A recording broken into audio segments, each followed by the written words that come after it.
has there ever been a prophet in the Old Testament when saying that he saw God specifically? Now, I'll give you the references to Ezekiel in particular here, that said they thought that they saw something. They thought. And would you answer to that yes or no? Does a true prophet think he sees something, or does he see it? So yeah, you're talking about when this is actually Lehi, not Nephi. No, I mean it's in First Nephi is what I mean. If I said Lehi, I apologize. What I was referencing was it Nephi is what I was talking about. Written by the prophet Nephi. The account you're referencing in First Nephi, it's quoting something that Lehi said. And Lehi said, I thought I saw God sitting on his throne surrounded by concourses of angels. And so your question is, why is it he's saying that he only thinks he saw instead of saying, I saw God? And when you look at ancient Hebrew culture and writing styles, so to say, I thought I saw God is more of a reverent way, because by just saying, I saw God, it almost came across like too blunt and too irreverent. And so by phrasing it, I thought, he's not saying he's unsure. He's just phrasing it in a reverent way.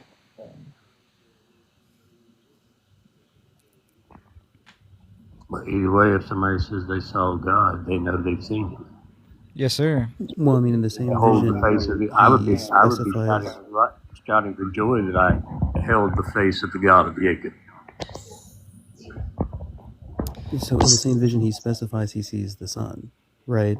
So, I mean, whether you want to focus on me thought, which is an interesting thing to focus on and try to make a claim against the Book of Mormon about. But he says one came down. There goes the thing. Everything I say, you assume is going to make a claim against. I was just asking a question regarding why, and again, the Bible itself predates that. Again, you're saying evidence-wise. I'm not arguing evidence one way or the other. That comes down to one thing on him. Why I said the resurrection part, why you're wanting to divide it, I don't know. But if you want to get down to the nitty-gritty of things, I mean, let's just bring up some facts. How many gods are there? Again, back to you. And you don't. He wouldn't let me get into it because it's his thing. But the host, how many gods are there? Well, there's only one true and living God. What are all the rest? You tell me. Yeah, so there are gods many, as the Bible says, but there's only one that provides our salvation. The rest are idols. If you worship them, they are certainly idols. I agree.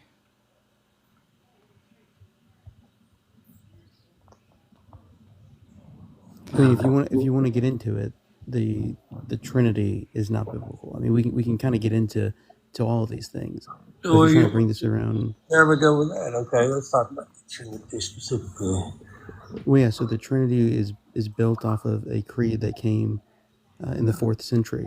Hear, O Israel, the Lord your God is one.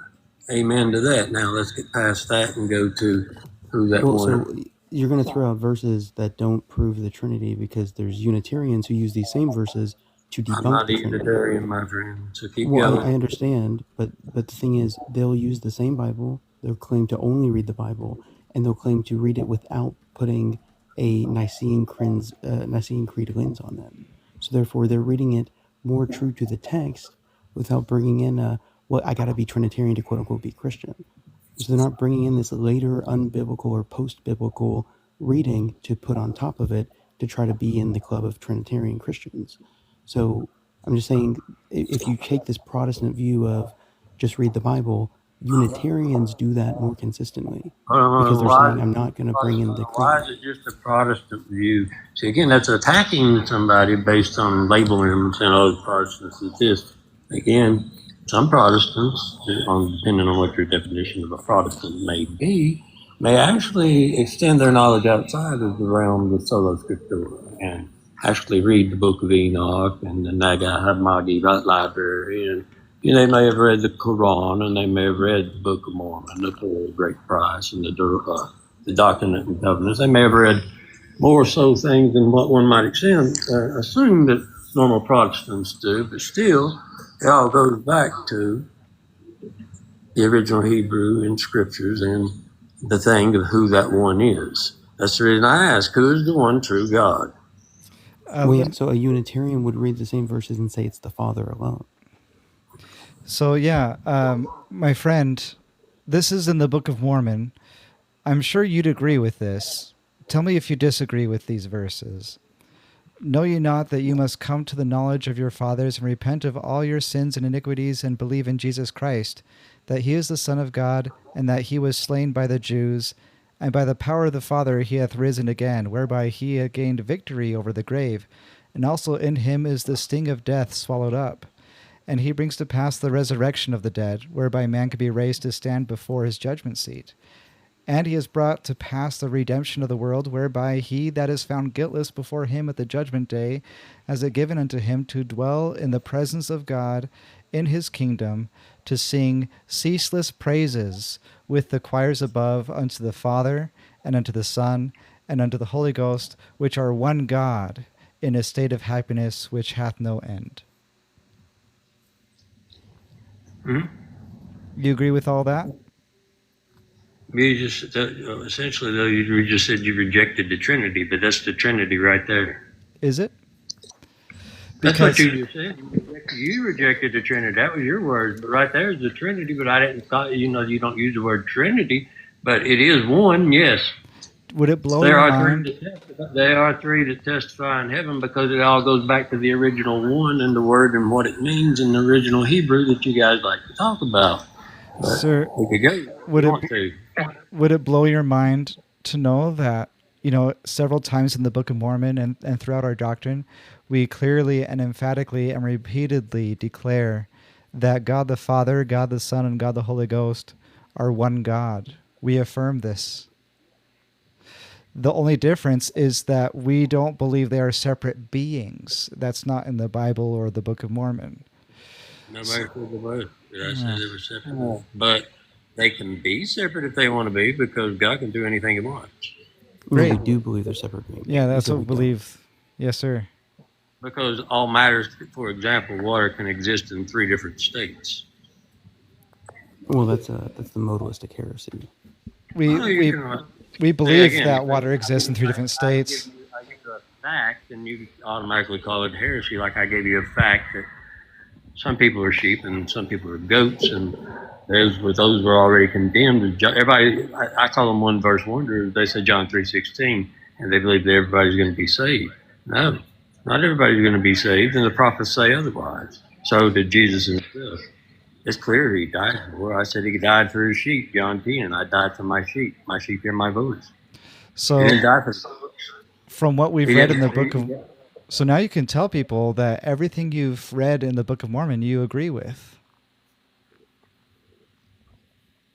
Because you said you don't disagree with anything we read out of the Book of Mormon. And that you read... Well, here's the thing. You read... What was that? It's funny. Again, you assume things that you read one verse, which is again straight. You don't have to use that from the Book of Mormon. You could say it's from the Book of Mormon. That is essentially the same things that is written in the Bible. Did you know that if you were to read the Book of Mormon, I imagine that as you turn the pages, you'd be saying to yourself, "Well, I already believe this. I believe this." I can't imagine there's anything in the Book of Mormon that you would disagree with. When I read it, I went, that right there is from John. That's from Revelation. This is from 1 Corinthians. This comes from here. I went, that's from Mark. I said, wait a minute, that right there. And then I went, oh, wait a minute. Some of this is coming from Enoch. And then I went, oh, guess what? Some of these other ones. And I'm like, But that's because I'm glad you brought that up. Look at this. See here. The sting of death is swallowed up. I don't know if you can see those words on your screen. He says, because of Jesus Christ, the sting of death is swallowed up. This is something that is written, that the book claims to have been written in America 2,000 years ago. Well, we know that Paul also wrote about the sting of death. But people who read the Book of Mormon, and just like what you said, if they... Stop that noise, please.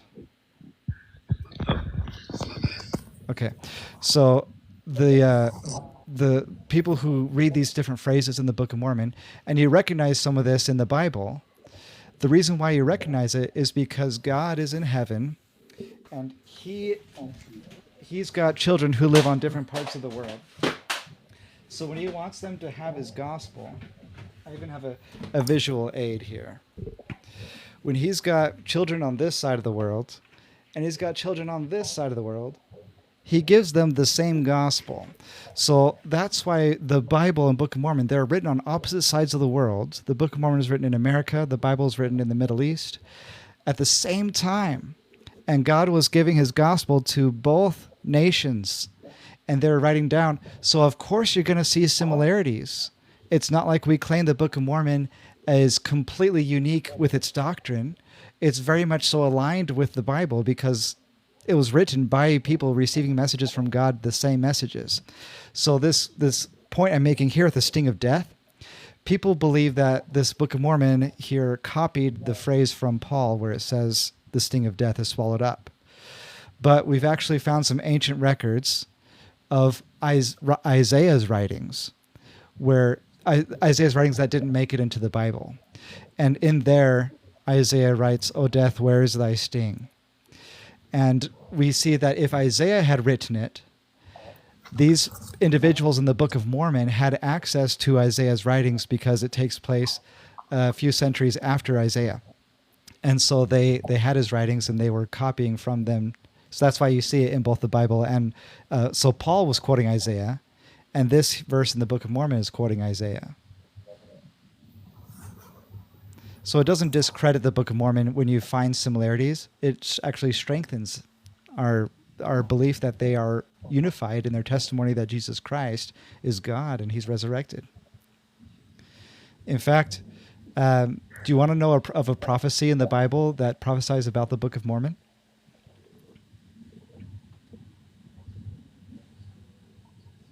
Did we lose you?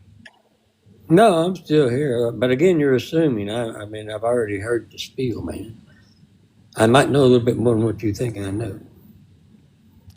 Let's put it this way. I'm as sure as the sun. Does that help? Well, I'm not sure you know about this prophecy in the Bible. It's in Isaiah chapter 29. Oh, good. I just so happen to be in Isaiah. I read every day in the Bible. So let's go to Isaiah. This is going to be great. Okay. Of the prophecy about the Book of Mormon in the Bible. Here we go. Chapter 29, you say. Yes, sir. This is great. I read that live earlier today. So chapter 29, because I was in 44 right now. So give me 1 second to turn back and I'll be right. You'll notice a lot of the phrasing here is vague, and it's referring to some future the sealed event. document, right? The sealed document. The sealed document.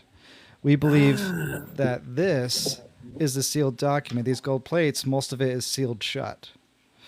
Okay, So hold on 1 second. I have one thing though, just to add, so that you can either give wisdom and knowledge to those listening, or you can also refute. I don't know, but you know the Muslims claim the same thing about the Quran. I never heard that the Quran was sealed. And we know it's again, not the Quran because... Hold on. They keep reading, though. That's, again, one verse wonders make this thing. As I say, I read this every day on here. If you notice, they say that the prophecy of Muhammad is fulfilled in that same verse, in the fact that the Quran is a sealed document revealed by Jibril to the Prophet Muhammad in the cave, because he could not read, and Jibril grabbed the hood of him and shook him violently, even though the guardian, and Jibril being the angel that is supposed to be Gabriel never attacked a person in the Bible. So the Quran is... That was evidence against that. So Quran again, is irrelevant. You got to be careful about angels that come and tell people to do things. So by their fruit, you'll know them. I agree. The fruits of the Book of Mormon is testifying of Christ. Him died, him resurrected, him God. Now, you bring up the Quran, but that's actually quite irrelevant to this conversation. When Isaiah 29 is prophesying about this future, you know what's interesting is here, look in verse 17. He's referring... I'm just saying that they claim the same thing. So what makes you any different than them proclaiming that your book is that? I mean, or my book, or whatever. But I've read the book. That's exactly. But it's because so what's making... You're using a logical fallacy. The fallacy you're using is because these people make this claim. If you make the claim too, like how can we believe either one of you? It's kind of like if somebody says, I have the winning lottery ticket, and somebody else says, no, I have the winning lottery ticket. You can say, oh, you're both claiming it. You're both false. Well, one of them could actually have a true winning lottery ticket. So the fact that another person claims to have a winning lottery ticket doesn't at all diminish the fact that somebody else could actually have the true winning lottery ticket. So in that sense, we can disregard the liar, the person who claims to have the true lottery ticket, which is actually not the case. So we can now disregard the Quran in that claim. So Isaiah here is saying about some future event that Lebanon will become a fruitful field and shall be regarded as a forest. So Lebanon used to be a forest, and then it became deforested and became a desert. And here Isaiah is referring to a future time when it's reforested. So if it'll become a fruitful field, it's talking about that reforestation of Lebanon. The cool thing is, Lebanon was reforested in 1901. The Quran came forth like in the year 500, right? Nowhere near 1901. But it says that on that day that it's reforested, the deaf shall hear the words of a scroll. The eyes of the blind shall see. The blindness it's referring to is up here, where it talks about how the Lord will blind the prophets. Here he closed your eyes, the prophets. That's the blindness it's referring to. Because there were no prophets. In Isaiah 29. It's Yeah, actually about Jesus Christ coming and fulfilling this prophecy, and as it said, healing the lame and all those, and doing all that there. That's actually what it is. It's him fulfilling that prophecy in this. Well, let me finish my point. You interrupted me. So here in Isaiah 29, it's saying it's a multiple event prophecy. So if you're to pinpoint like one of those prophecies and say, oh, that sounds like Jesus Christ, therefore this whole chapter is about Jesus Christ, that's not how Scripture works. We have to look at the whole prophecy and say, okay, look at all this that it's talking about. It's talking about some sort of blindness of prophets, some lack of prophets. It's talking about some sort of sealed document. It's talking about how there's Lebanon will be reforested. And it also says that there's going to be somebody that says, read this document. I cannot, it is sealed. That's another event of the prophecy where another people talk about Jesus with their lips, but not with their hearts. These are all these events that all have to take place. So because Lebanon was reforested in 1901, we know it's not referring to Jesus Christ because Jesus Christ didn't come back in 1901, right? So because of all these events, these are all referring to Book of Mormon events that somebody gave a copy of the Book of Mormon to a university professor and say, we need somebody to help translate this.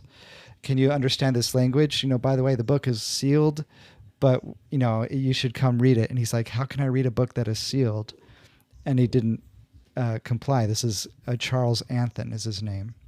So these are all events that happened around the Book of Mormon. So it can't be about Jesus Christ.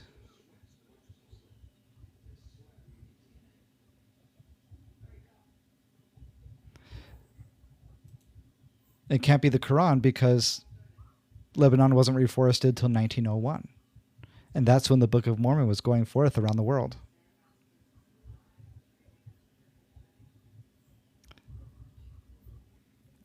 Look at this. It becomes even more convincing. Then deep from the earth you shall speak. This book was buried underground. From low in the dust your word shall come. When it refers to dust, it's talking about something that's old, which the Book of Mormon claims to be. Your voice shall come from the ground like the voice of a ghost, which the author of the Book of Mormon, one of the last authors, he appeared as a ghost or an angel to Joseph Smith. Your voice shall whisper out. This is exactly referring to Book of Mormon times.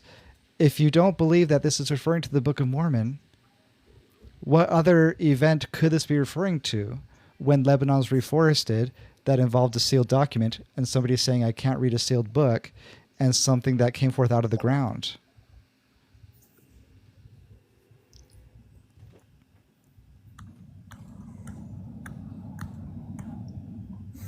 No, that's a good point. I think I'm going to head out real quick, though. Thank you so much, Logic, for letting me join. Yes, thank you, sir. When was Lebanon reforested? 1901. And the Book of Mormon came forth when? In the 1800s. So I might have missed the first part, but are you saying that those are the same? Like, I'm trying to understand why those would, 70 years apart, Which why 70... that would be the same. Very valid question. When Isaiah is writing this, he was back in the year, what, 2500 BC or something, okay? Give or take a few centuries.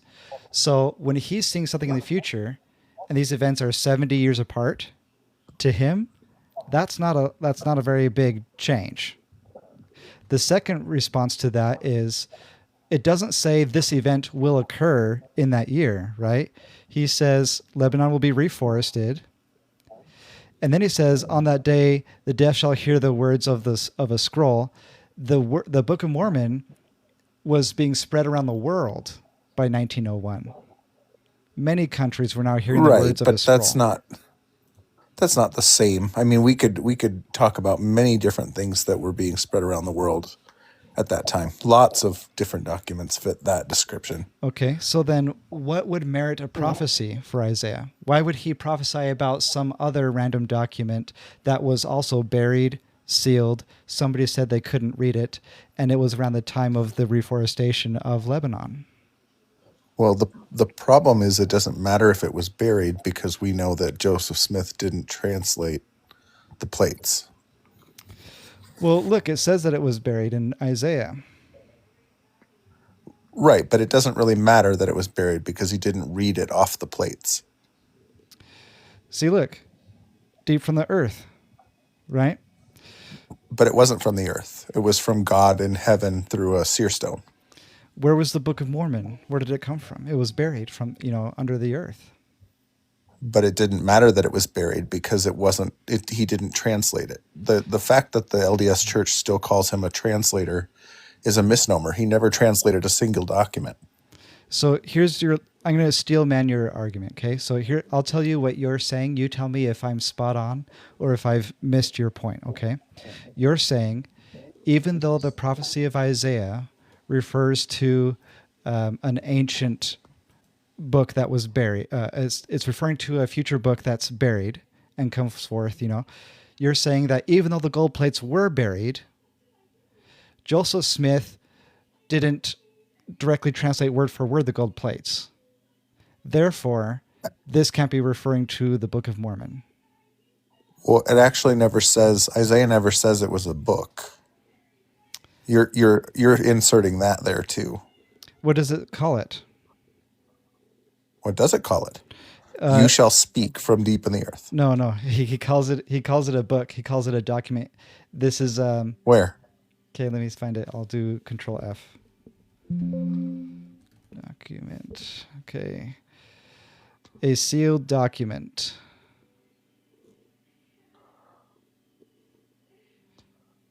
But it wasn't sealed. Yes. See, look, it's sealed shut. This is my replica. All the witnesses who saw the plates confirmed that most of it was sealed shut. Okay, well, we're going to go to witnesses now. No witness ever saw the plates in real life. That's not true. They saw it they either saw it with their spiritual eyes or in a vision. No, that's not true. Yeah, it is. Okay, Show me one it. witness that actually said that they saw it when it wasn't in a vision or through their spiritual eyes. Yes, I'd be happy to.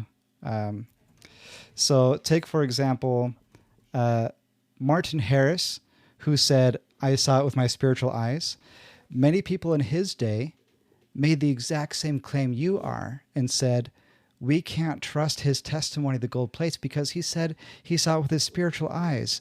And they interpreted a meaning for that in their own mind, meaning that must mean it wasn't a real thing. He just like had in his mind or something. They just kind of came up with a meaning for what he meant. Luckily, he was still alive at the time there was this controversy and this argument over what he meant by it. So they asked him, what did you mean by your spiritual eyes? Did you not see it?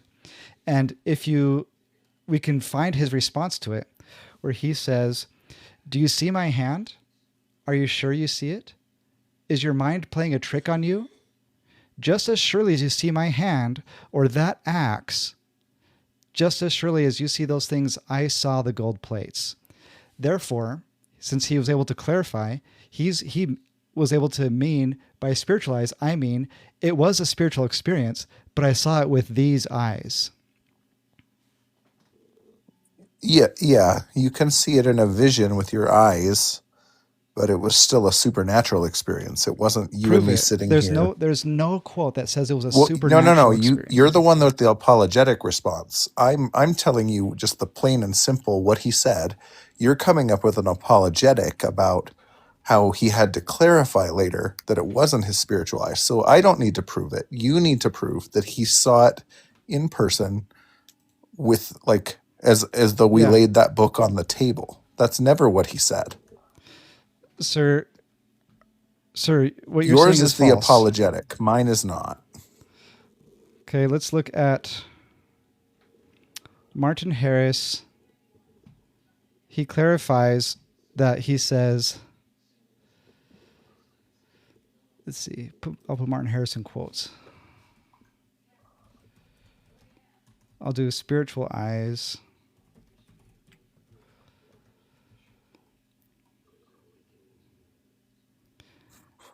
And then we'll do gold plates. Martin Harris. Do you see this hand?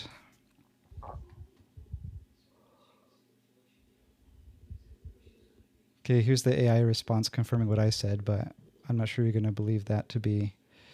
Let's look for some sort of link. Let's see if this post includes a link. Okay, includes sources. I think here. we're getting off in the weeds. Let's just say I agree with you. Let's just say that. I'll give you that. Great. Yep. Okay. So here are the sources. Okay. So we agree that there were witnesses for the gold plates. It wasn't just a vision, right? So he clarified what he meant. He says, surely as you see this hand, the quote that I gave you is what Martin Harris said. So he wasn't saying, yeah. Okay. So you agree. Sure. Yeah. The challenge that we have is that if Martin Harris is and the witnesses are credible, and you agree that anybody who says that they saw the gold plates in person is credible, then we also have to take their word on how the translation happened. And that is, Joseph saw the words in the rock, in the hat, and the translator would not let him move forward until he had it correct. Right? So who witnessed him translating? I mean, his scribes. I forget how many there were. There were a number of different ones. So we should only include those who actually saw him translate the plates. Do you agree? Not ones who rumored about it? The ones who were in the room with him? Yeah, the ones who were in the room. Because nobody else saw the words in the rock, right? Well, actually, there was Oliver Cowdery who did that too as well. But you're assuming that the rock and the hat method is the only method. So are you familiar with the Urim and Thummim? I am. Okay. I mean, either way, they were both methods. It was explained how that happened.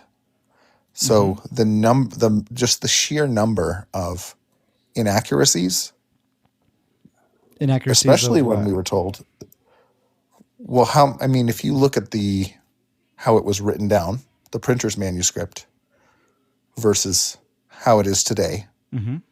I mean, there's thousands of changes. Like what? So it sounds like you're getting this information from the CES letter. The thousands of changes. So the rough draft was published. Did you know that? They Yeah. printed the book of, they translated the Book of Mormon, they published it, and then they realized, oh, there's a lot of grammar errors in here. The thousands of changes, there were literally thousands of commas added. Did you know this? You're making it seem, if you look at a copy of the original like the printings of the Book of Mormon, which you can access online, when you compare that to the Book of Mormon we have today, it's word for word the same. There are a couple of words that are replaced for clarification, but just a couple. All the rest of the changes are grammar. Right. But if God was using, and I mean, you're right, the majority absolutely were grammar or spelling or punctuation. But Mary, or Jesus, the Son of God, I can't remember the exact wording right now. I'd have to, but there are doctrinal changes from the original. What? It's not doctrinal changes. Oh, absolutely it is. Just because you're saying it's not, isn't. Clarifications, right? So the Mother of God had has a long history and a lot of loaded theological implications that was debated for centuries. Like the idea of Theotokos versus Christokos, that was a big debate in Christendom for a very long time, especially within historians. So to avoid a lot of the baggage, they just clarified Mother of the Son of God. How do you know that was to avoid the baggage? Because that's the whole focus. That's the whole point. No, but where are you getting that? You're just saying that. Where did you hear from a prophet that that's what was happening? I wouldn't have to hear that from a prophet. Then who would you need to hear it from? From books, by reading. Okay, so it's an apologetic. You realize, no, it wouldn't be an apologetic. Absolutely it is. You don't have any proof, so it's an apologetic. No, it wouldn't. That's not the same thing. But you do hold a double standard. Do you realize what Theotokos had a long history? You understand that? Okay. I don't see your point.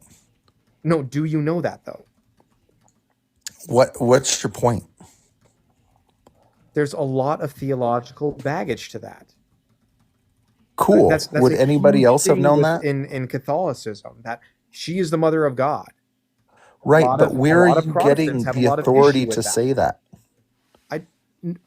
By literacy, basic literacy, reading historical documents, actually paying attention to how theological arguments go in the world.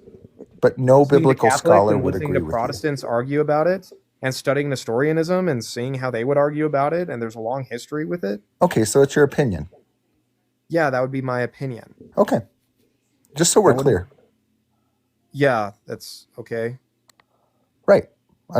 Anyways, there's a lot of baggage behind that, and I think it's helpful to clarify just it's Mother of the Son of God. And it's also, we're talking about, who are we talking about? We're talking about Christ. Right. It's not a doctrinal change, it's a clarification. Oh, it is, because it changes the theology. No, except it doesn't. So it does. Let's hear me. So if you're saying it does, yeah. So who else could it be referring to?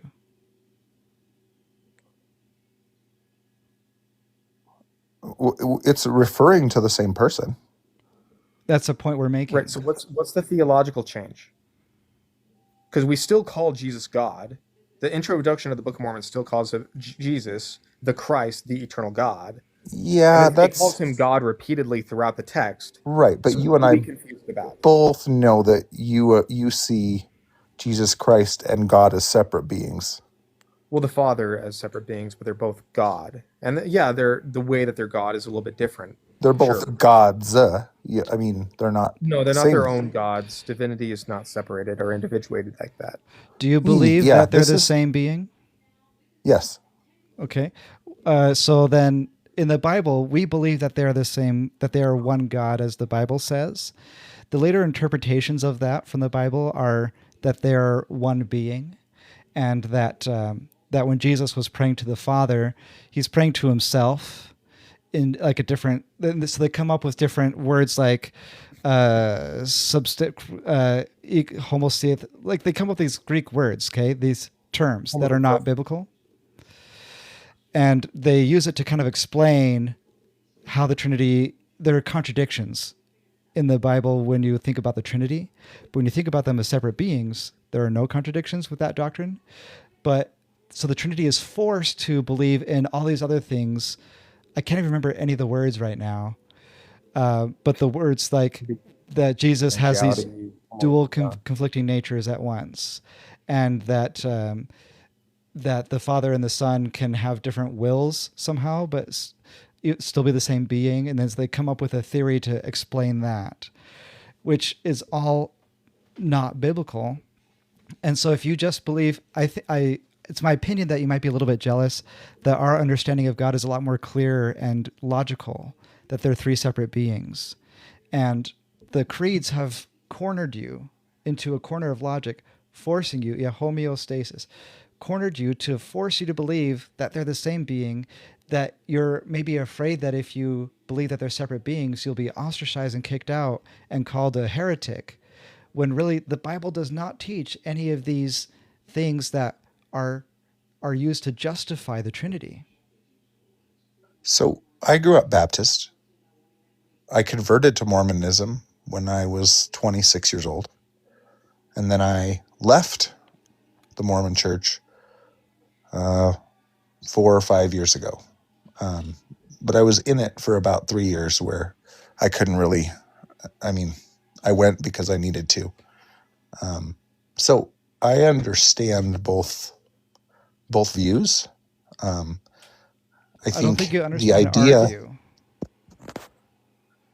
well, your view has changed, and you explain it differently than you would have in 2013 when I converted. But How so? to say that I'm jealous or afraid is my opinion. Right. I mean, that's great, but I mean, I've been on both sides of it. It doesn't sound like you have.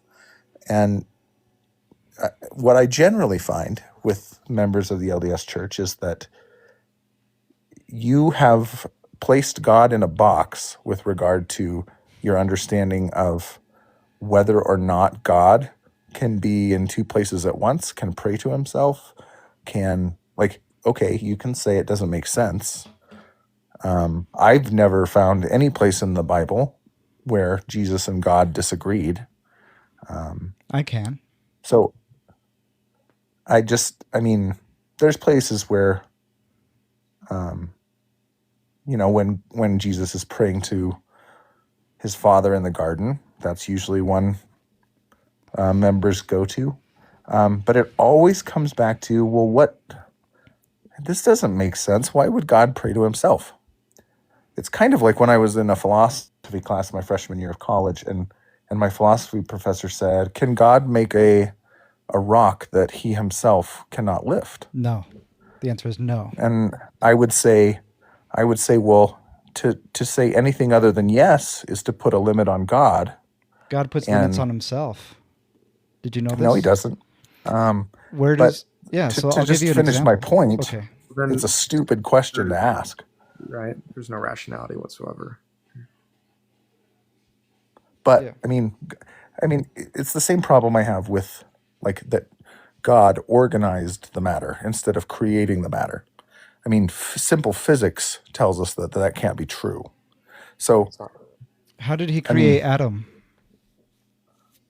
No, simple physics says that matter does not just appear, and that energy only changes states. Sure, you're right, but then nothing should exist unless it already existed. How does that follow? You're saying that there was just matter out there existing, but nothing can exist without a beginning. Right. That's not so true. That's where formation comes in, where he created and organized. He didn't create anything if he only organized it. Right. He that's gathered what creation unorganized matter. Yeah. So But then where did the matter also come from? ex-material. So we believe that God can't sin, for example, like he can't lie. We believe that God cannot control our free will. So in a sense, these are limits that God places upon himself. Because if he were to control us or if he were to lie, then God would, what the scriptures say, cease to be God.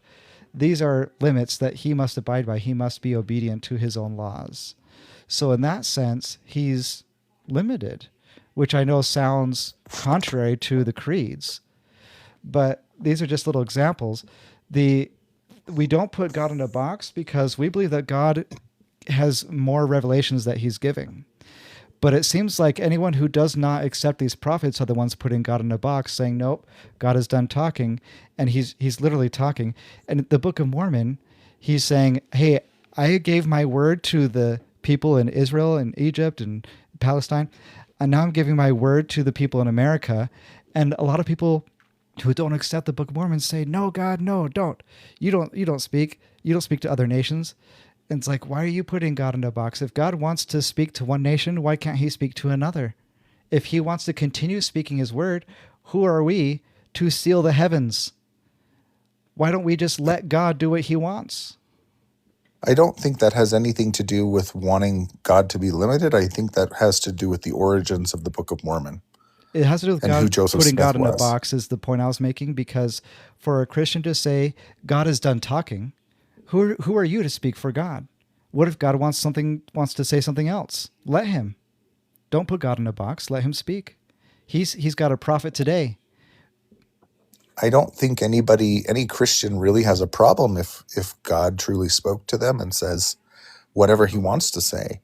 But the fact of the matter is, the origins of your religion are almost unanimously suspect. I could say the same about yours. But we have the receipts. Like I can point to specific instances and reasons why we should not follow the Mormon religion. I mean, as many as I can count. There is almost no part of your religion that is not called into question by the evidence. With the evidence you're talking about is in the CES letter, which has been completely debunked. No, I don't need the CES letter. I was around long before the CES letter. Look, whatever. What is your denomination now? You said you were Baptist. What are you now?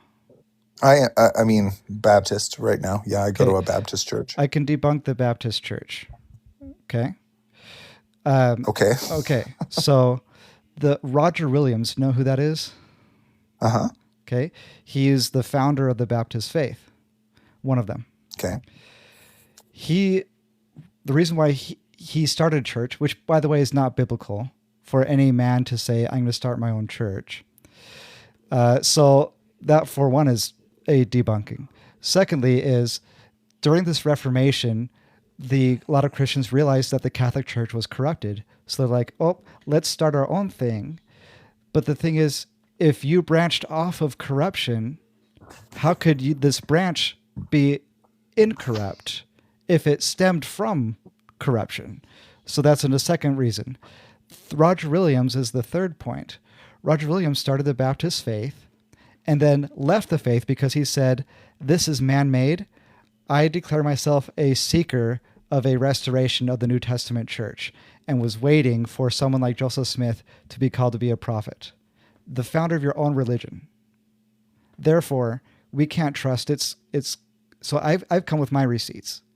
So if you want, you can defend it, or if you'd like, you can share the reasons why you think that you've attempted a few attempts with the whole spiritual eyes, rock in a hat, and we've been able to address all of those. Do you have any other arguments you'd like to share? Well, first, no. I mean, your rock in the hat thing didn't go anywhere. I mean, that's. I mean, my How basic does that point discredit was the Book of Mormon, though?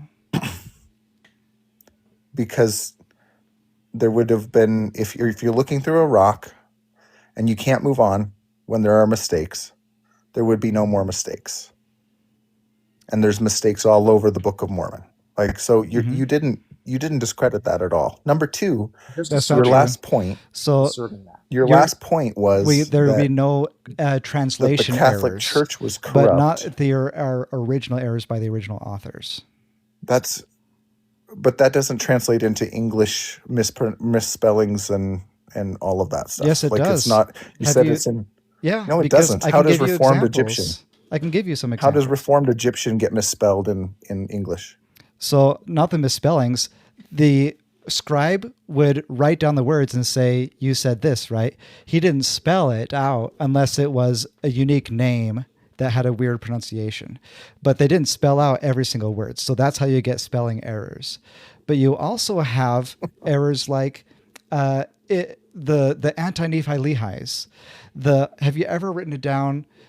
You're writing down a sentence, and while you're doing it, you're thinking of your next sentence, or you hear somebody speaking, and you accidentally write down a word that somebody is speaking or that you're planning on writing soon.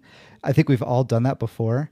And so when writing about the anti-Nephi Lehis, it says they buried their weapons of peace. Oh, whoops. I mean, they buried their weapons of war for peace is what the original author wrote. And in the Book of Mormon, if that were a translation error, don't you think they would have crossed that out to just say they buried their weapons of war for peace? Why even include it? So that is an example of something that the original author made a mistake in when they were scribing it on the gold plates. Okay, so an apologetic, because you don't have proof of that, right? No, Because we No, can't examine they- the source actually, document. that's been examined by people who study the Book of Mormon and Yeah. see those sort of errors. But we can't see the Not source an document. apologetic. Yeah, you act like that's just like some kind of key to dismiss what we're saying. Well, I mean, it is, because you don't have proof. No, it's not. It is. What do you It's think an an apologetic what do you means think that an I have to apologetic is? believe you and No, say, that's not what an apologetic is. trust me, bro. That's not what an apologetic That's what is. you're making all the trust me bro claims. I've asked you for evidence for each of your claims. You haven't provided any. All you say is trust me, bro. So it's a little hypocritical for you to say that of me. And also another point is if they're so meticulously editing the first draft of the Book of Mormon after it's already been published, and they're adding in the commas and fixing the spellings, these require high attention to detail.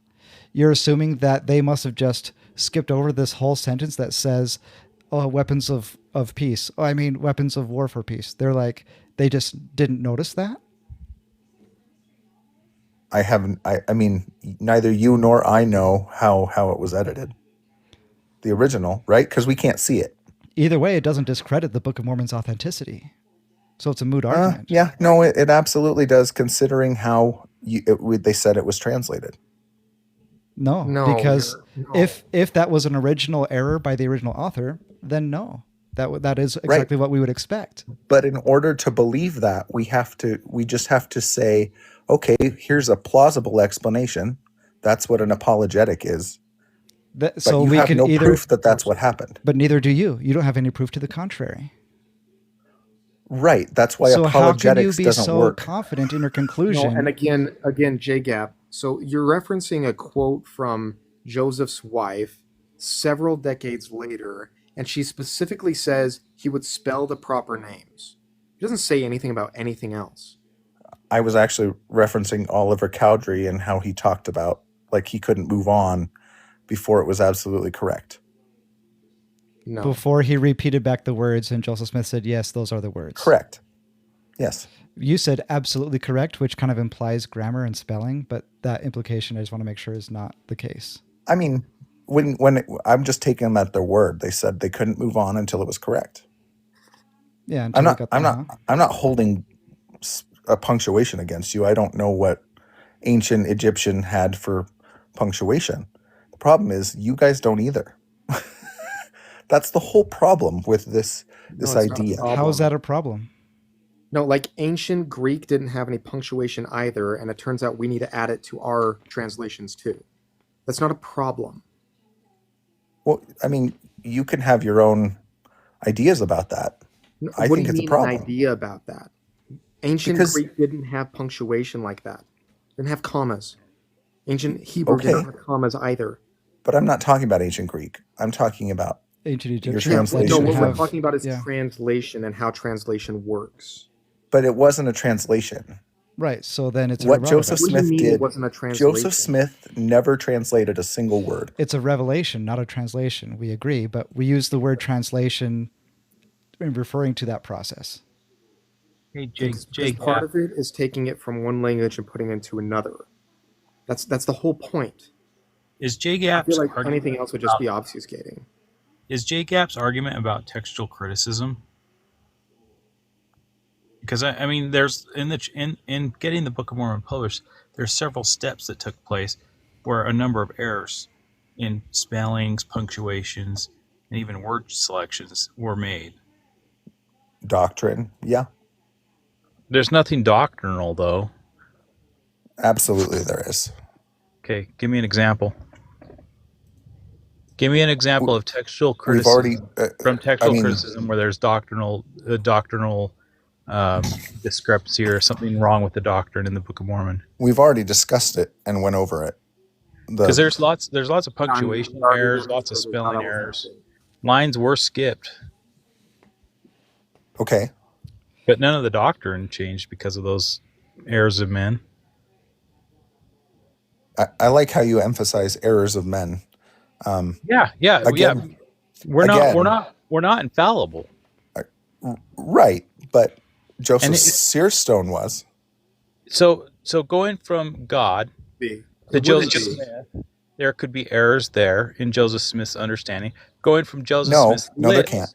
No, there can't. There can be. Yes, Yes, there there can can. be. Going from Joseph Smith's lips to Oliver Cowdery's ears, there could be misunderstandings. Have you ever heard a song and thought the song said one lyric, but actually it's a different lyric? Absolutely, but we're not going to get there because your witnesses, That happened.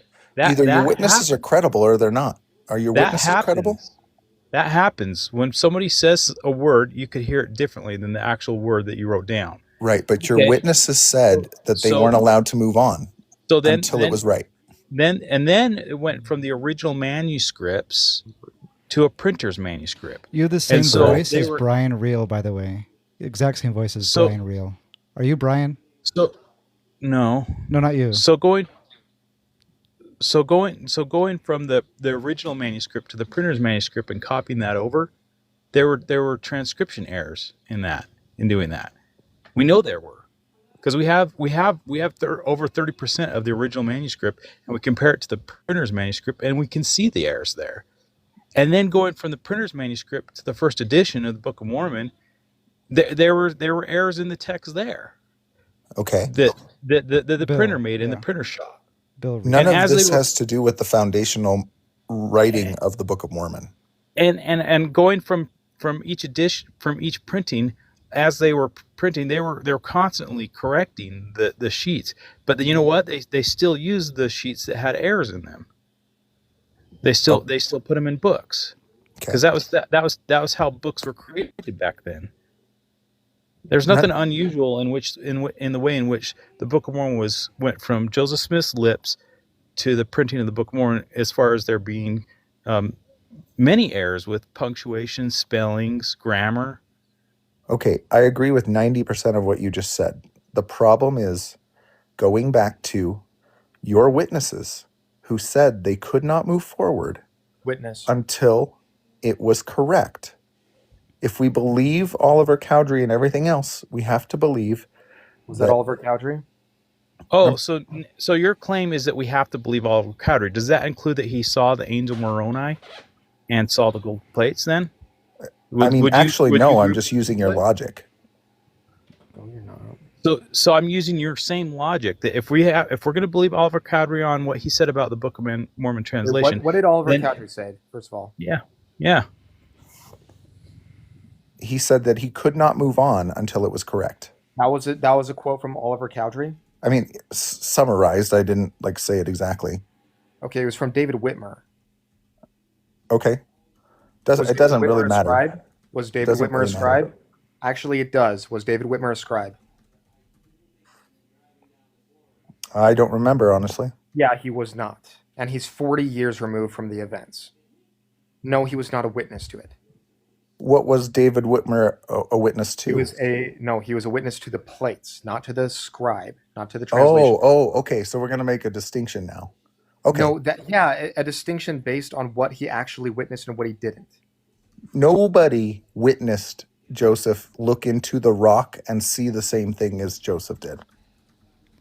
I have to ask. What is- Are you what do you- Bill real? I'm absolutely not Bill Real. I'm 39 years old, sitting in my basement with just chilling out. Okay. Would you like me to? I could take a photo if you want. I'm not Bill Real. But the arguments, Just your But thank you face. for that compliment, though. the Just your arguments you face. bring up are nothing new. But I will say that these questions you bring up are interesting, and there are answers to them. Are there real answers to them? I mean, Elio's not going to like it. They're apologetics. Well, can you think of But any apologetics problems are not answers. So No, since an apologetic is someone making an argument. It could be legitimate or illegitimate. Just calling it an apologetic doesn't actually do anything. You're right, It's not because you just have there's no way to prove them. We have to, again, that's why I said trust Okay, me, you're bro. making a polemic by saying that Oliver Cowdery was a witness and he said something which he never said, and it's like, okay, David Whitmer said it. Oh, he was never a scribe, but we're just going to pretend that that's still legitimate and it's still of equal force. That's a polemic. No, I don't. I don't Everything really you just said care. is a polemic. I don't really Everything you care said about is the a polemic, score. right?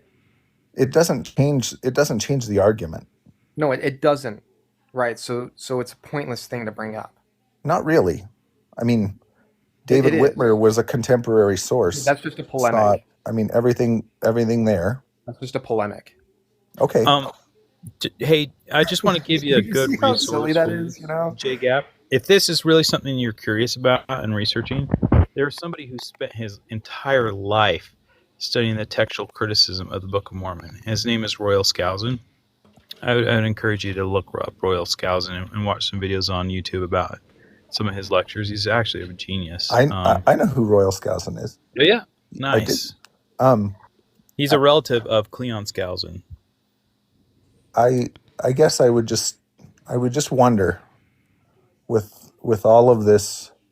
I mean, we've talked. I know you don't like me calling it apologetics.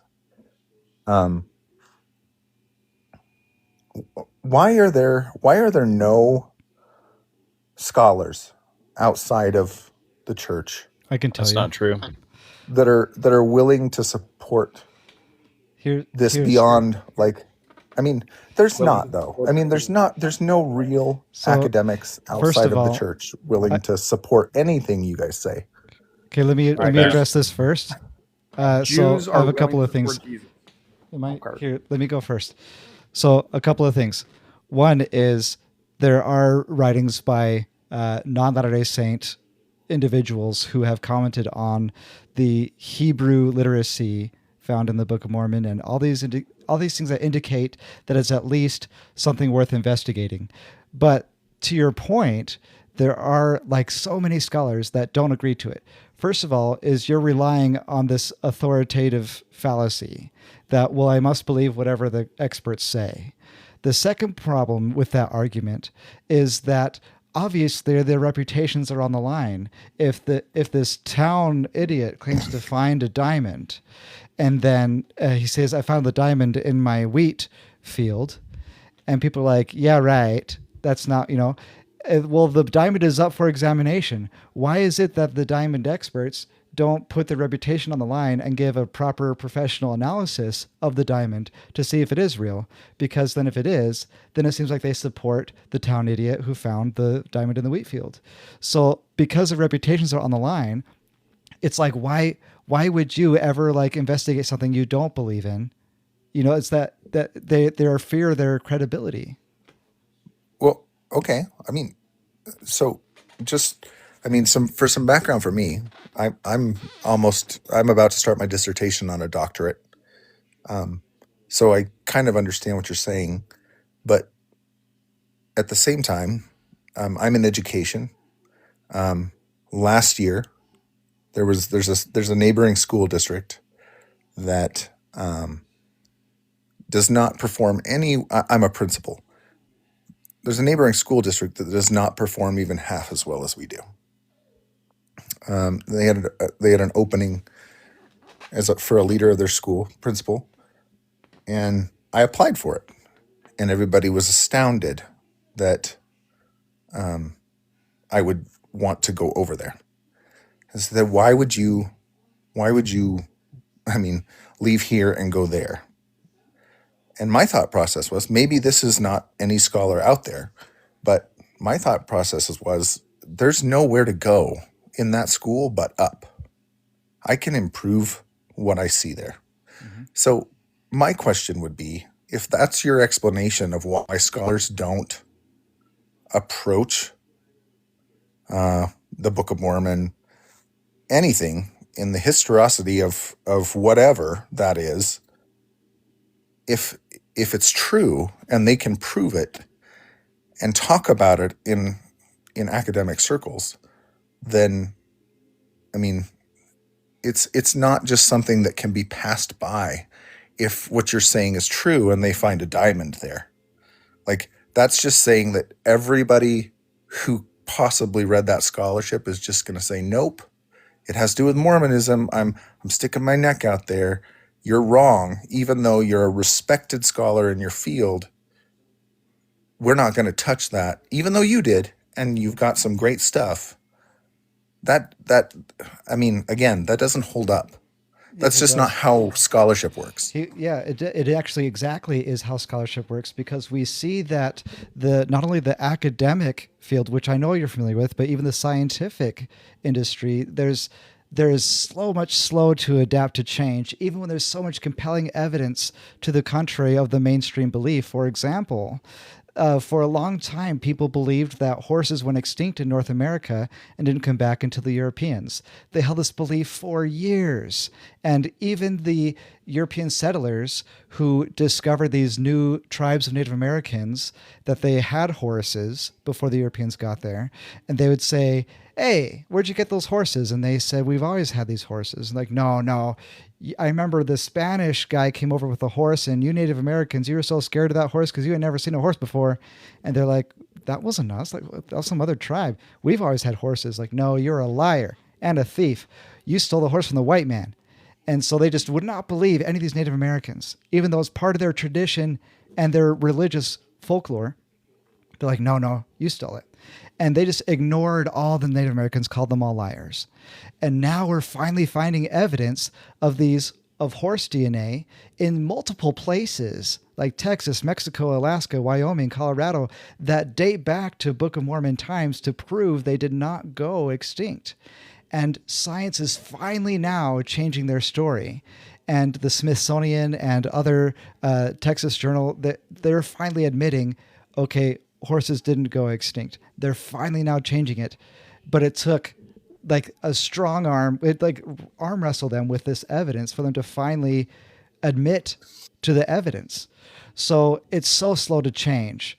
So with that in mind, if some scholar who's not a Latter-day Saint decides, I'm going to risk my entire career and read the Book of Mormon and give it an honest analysis to see if it is authentic to what we would expect just to read from an ancient Hebrew culture, then this guy, not only is going to commit career suicide, but no one will believe him on top of that. So not only is he going to be unemployed, but now he's going to be laughed at.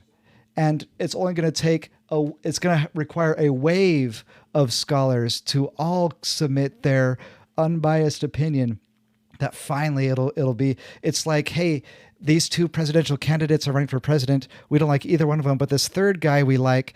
Let's all vote for that third one. But I don't think enough of us are going to vote for that third person to make that vote even worth it. It's the same emotion is taking place, that people are not even going to bat an eye and attempt to give it an honest look with the risk.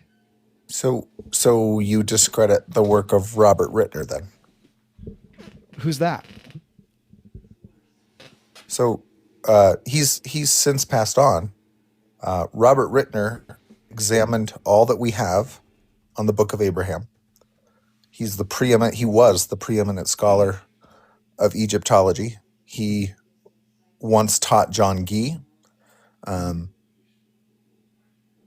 Absolutely disagree. So he did exactly what you just said that scholars won't do. No. and did Robert Whitner, I'm looking him up right now. He's a pastor. Ritner, Ritner. Oh. Continue. He did a 13-hour segment on his understanding of what was left. I understand that people say, oh, there's scrolls missing. All he did was an examination of what we still have of I always forget how to pronounce it, papyri,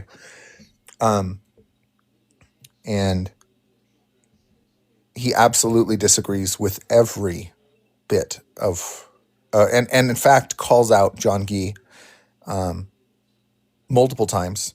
I don't know if you know, but John Gee was actually shuffled away from the institution that Robert Rittner was in because his ideas about the scholarship surrounding Book of Mormon, Book of Abraham,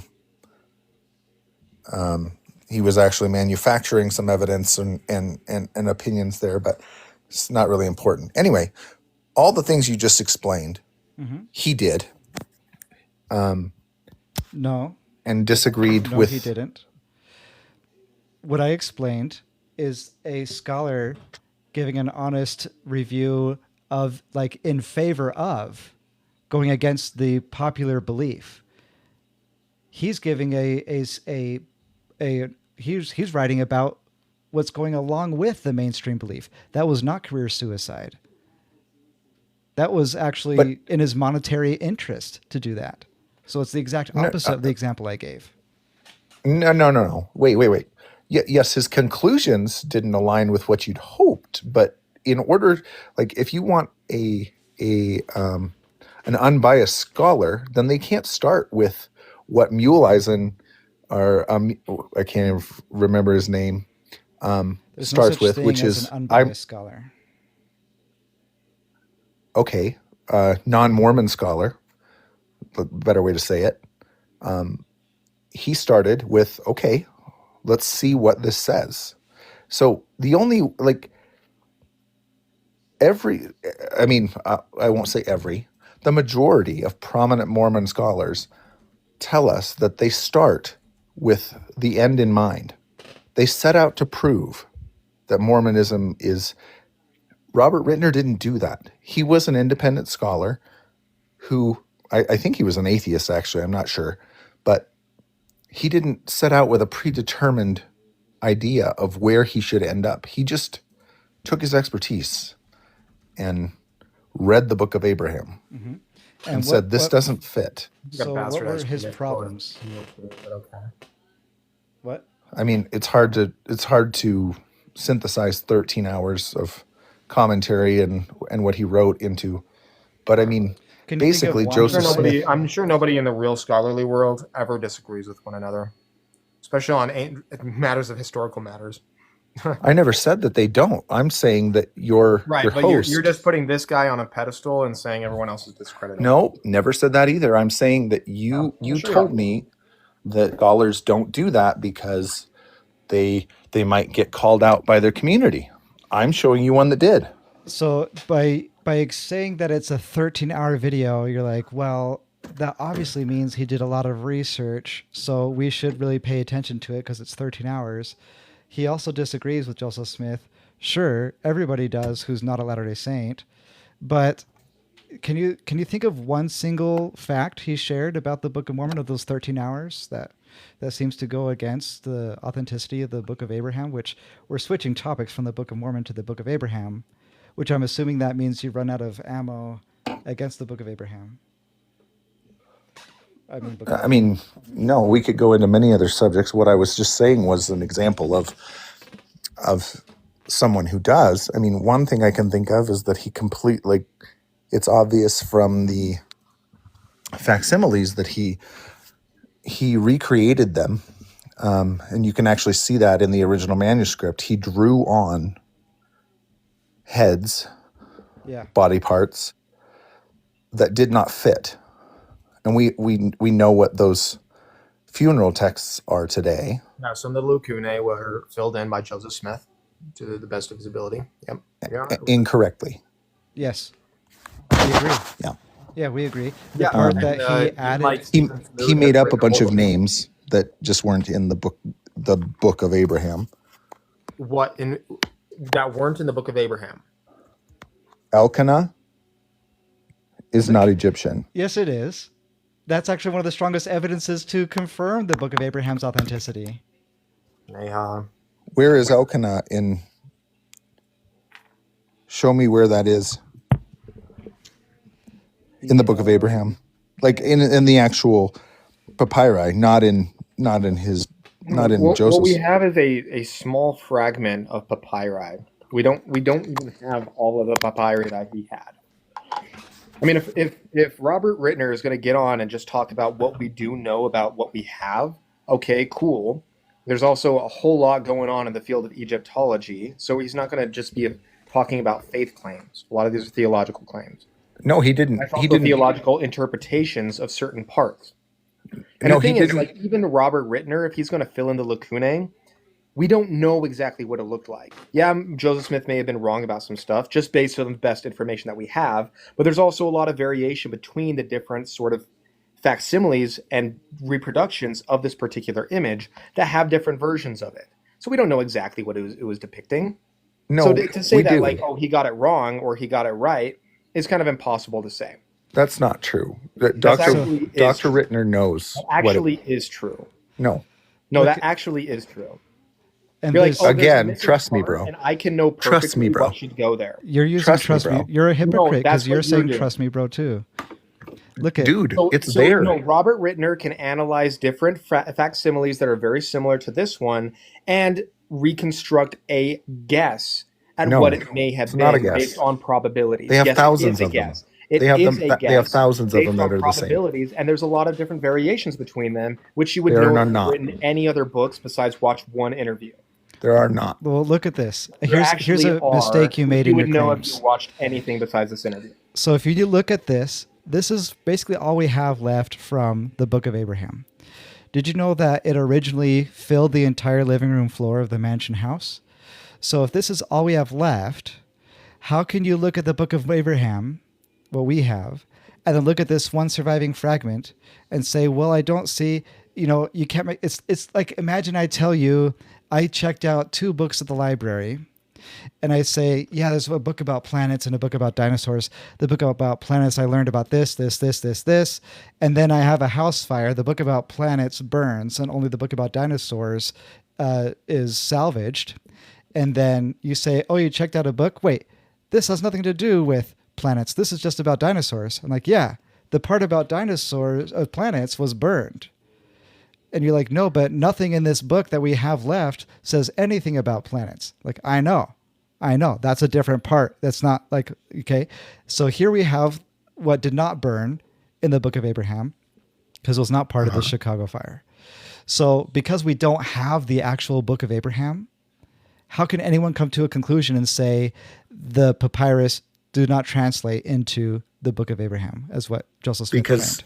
Because he can draw specific conclusions from what is written there and his interpretation of those, and none of them are right. Okay, I don't know if you understand what we do see that he can that he drew conclusions from.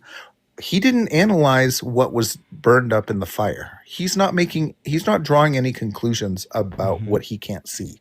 He only analyzed what was left and what Joseph Smith said it meant. Yeah, based on Not what a single period, Based on thing. what period of Egyptian history? Not a single thing. Based on what period of aligns. Egyptian history? Right, because there's different interpretations based on the period that you're in. So which interpretation? Which period? And so he doesn't know. I mean, But he you knew. should also know that. I the mean, I can't Egyptian- remember the exact name. So you don't know. But he knows the. You don't know he about knows this. the exact. It's the funeral text of Or.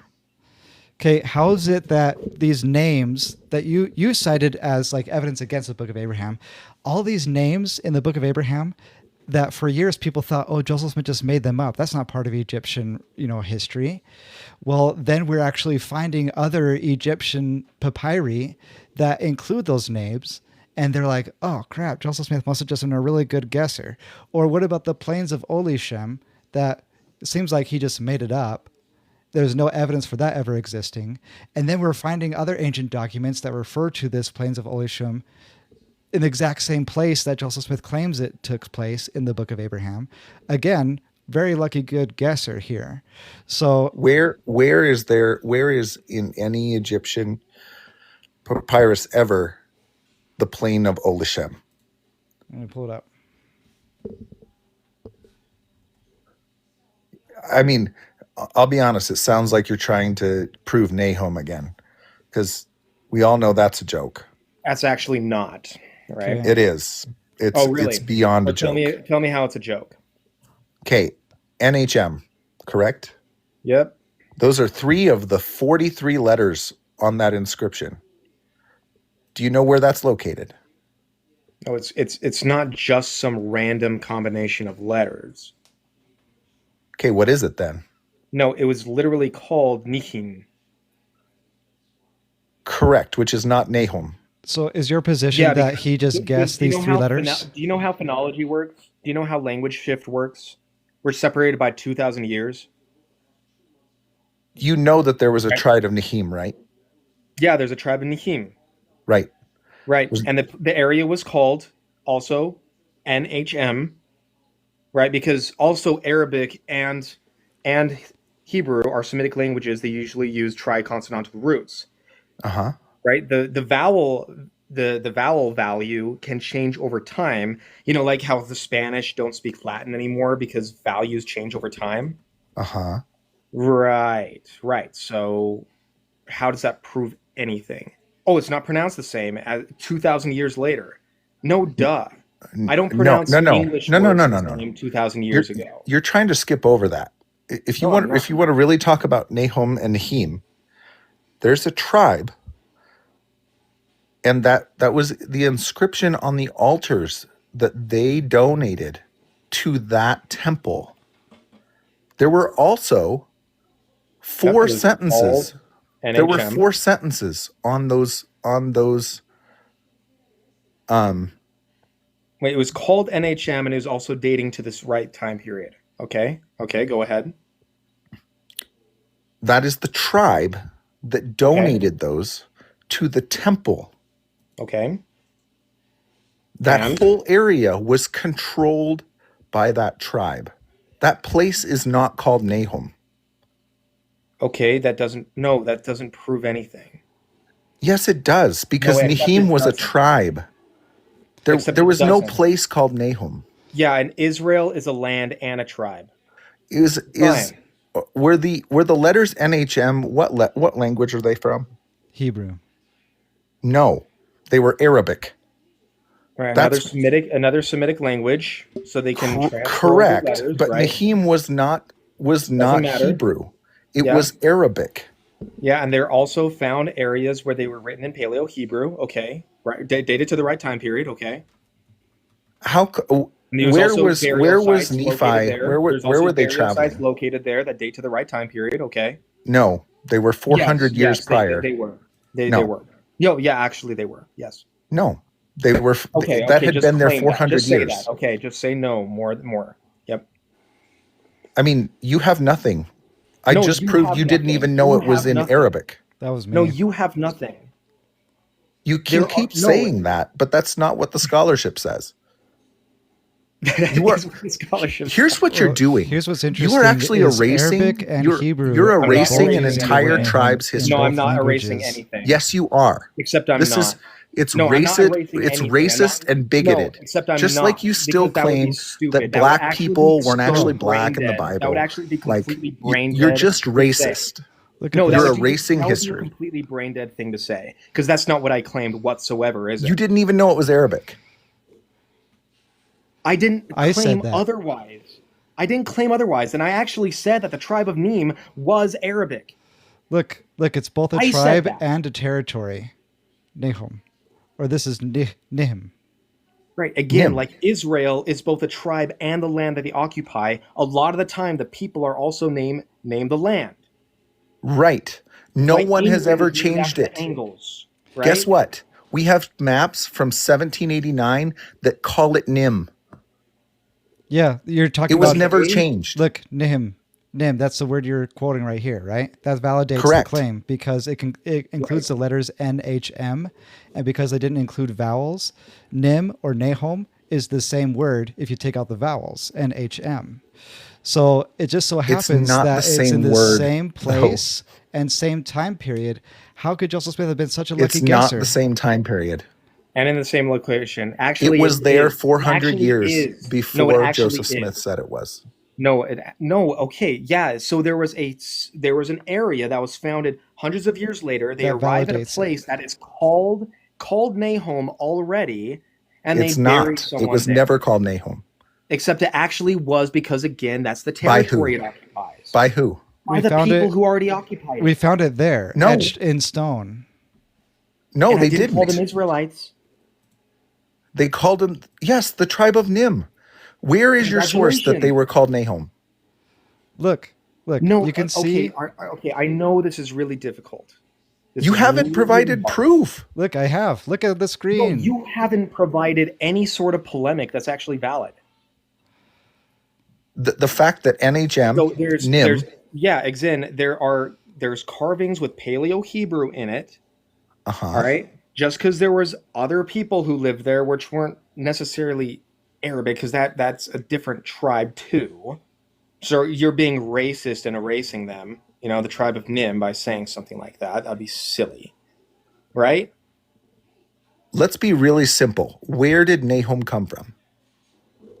Where did There- Nahom come from? There is no claim of the origin of the Nahom, so that's irrelevant. So Okay, all they so said the is only they thing you went have- south. the only thing from you have Jerusalem. is They went that south from Joseph Jerusalem. Smith- The distance matches their descriptions, and they were going along the Arabian coast according to the descriptions of the Book of Mormon. That area matches up with the descriptions. There's an area that dates to the right time period that matches up with those descriptions. It has NHM. It matches the phonetic value of that area, and of course, phonetics change over time. Of course. No, they There's don't, though. also We know. Paleo Hebrew that is found there that dates to the right time period. They've even found a name of Ishmael. Whether it's the same one, of course, isn't proven. Okay, and it's all dates to the right time period, right location.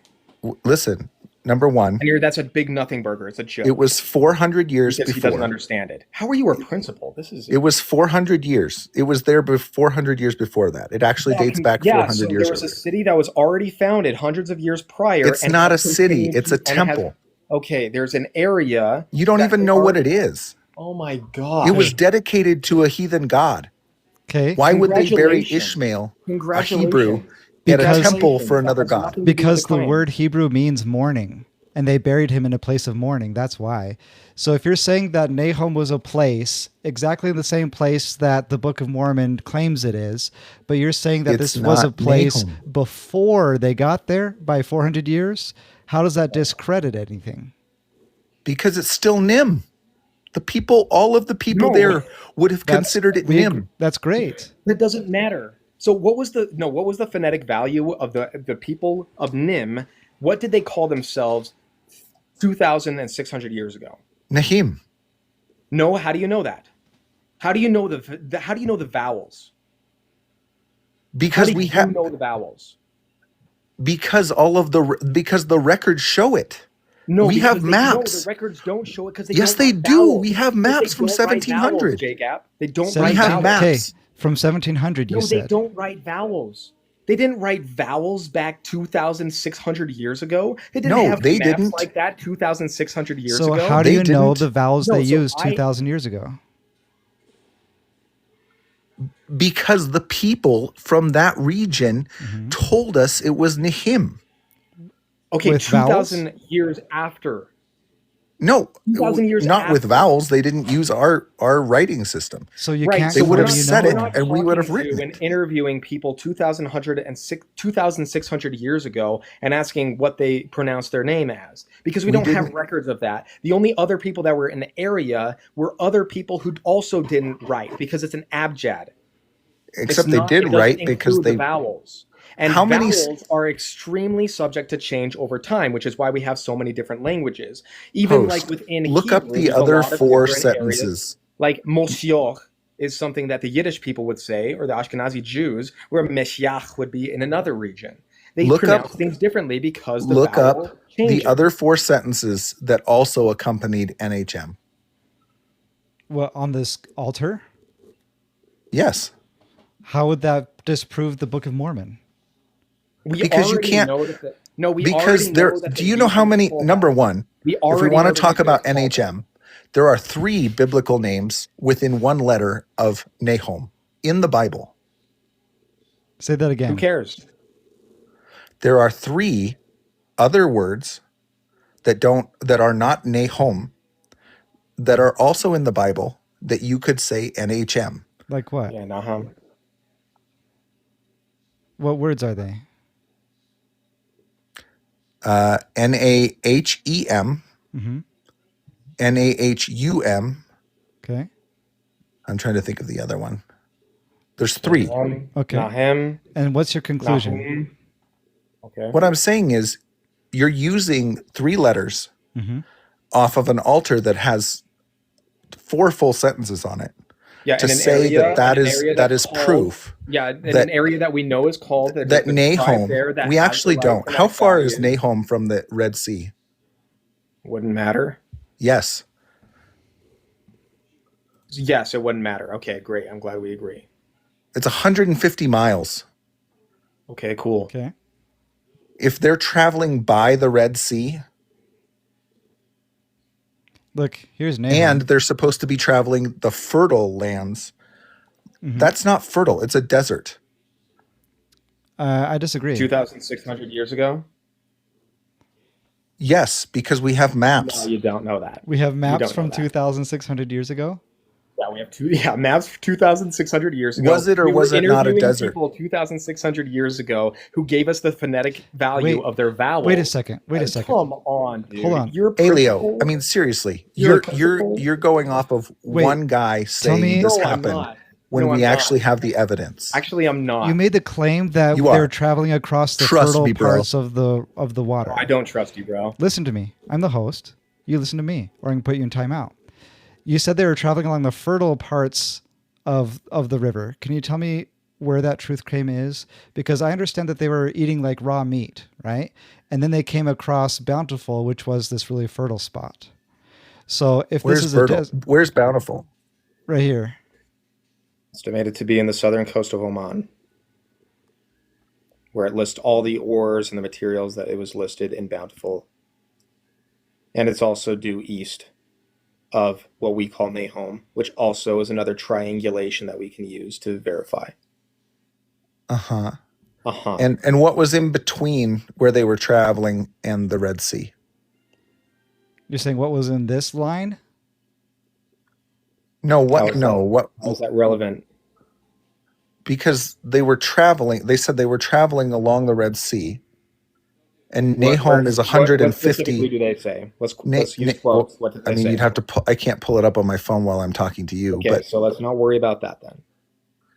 it's 100. I mean, yeah, sure, brush it off, but 150 miles 150 from the miles Red Sea. to which shore of the Red Sea? The closest one. You're saying this is 150 assume. miles right here? It looks like it's right on the shore to me. Well, I mean, That looks like a You lot can less than measure it. 150 miles. Let's guess this. Let's take a look. I don't see why this would be relevant whatsoever, especially when because you they don't said even- they were traveling by the Red Sea. That Yeah, would be like look at me this saying line. I'm traveling by What do Colorado they say when I drive specifically? to. No, you're not going to say that until you can name actually what they said specifically. So let's be specific. Look at this red line. Look how Well, look close up it the is to verse. the Red Sea. If somebody's traveling this red line and saying we're traveling along the Red Sea, that's good enough for me. I didn't say along. Whatever. Look at this red line. Look how close it is to the Red Sea. We don't know that that's the path they took. That's the path they wrote that they took. No, that they didn't give us a map. Yes, they did. If They I can't said- use a map, you can't use look, a map. Yes, they did. No, they said, listen, that's a suggested. That's look suggested. Yeah. Okay. I got this. So they said they went from Jerusalem. They said they went south until they hit the Red Sea. That's why this is a straight line downwards. And then they said they went a southeast direction. That's this way. Okay.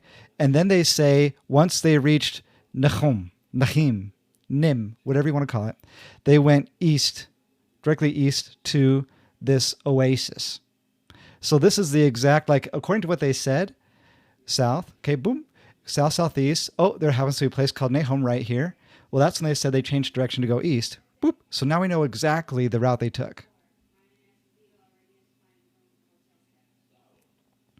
But we don't.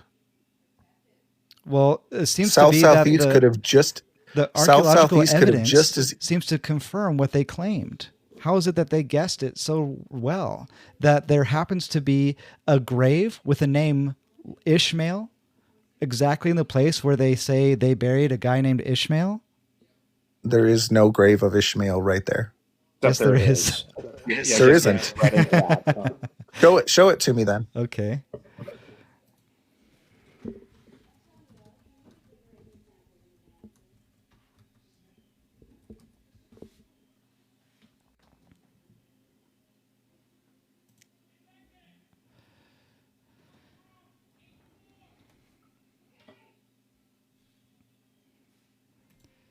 We're in the process of getting faster Wi-Fi. So you're just searching for it. You don't actually know. Yeah, No, no, I we do don't know. have Look, every look, book offhand. this guy, No. it looks just like him, first of all.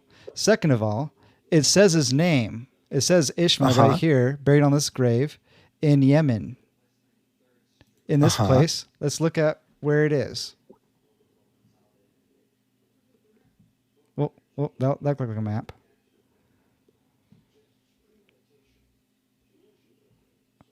Okay, the funerary stela, they named it YM27966.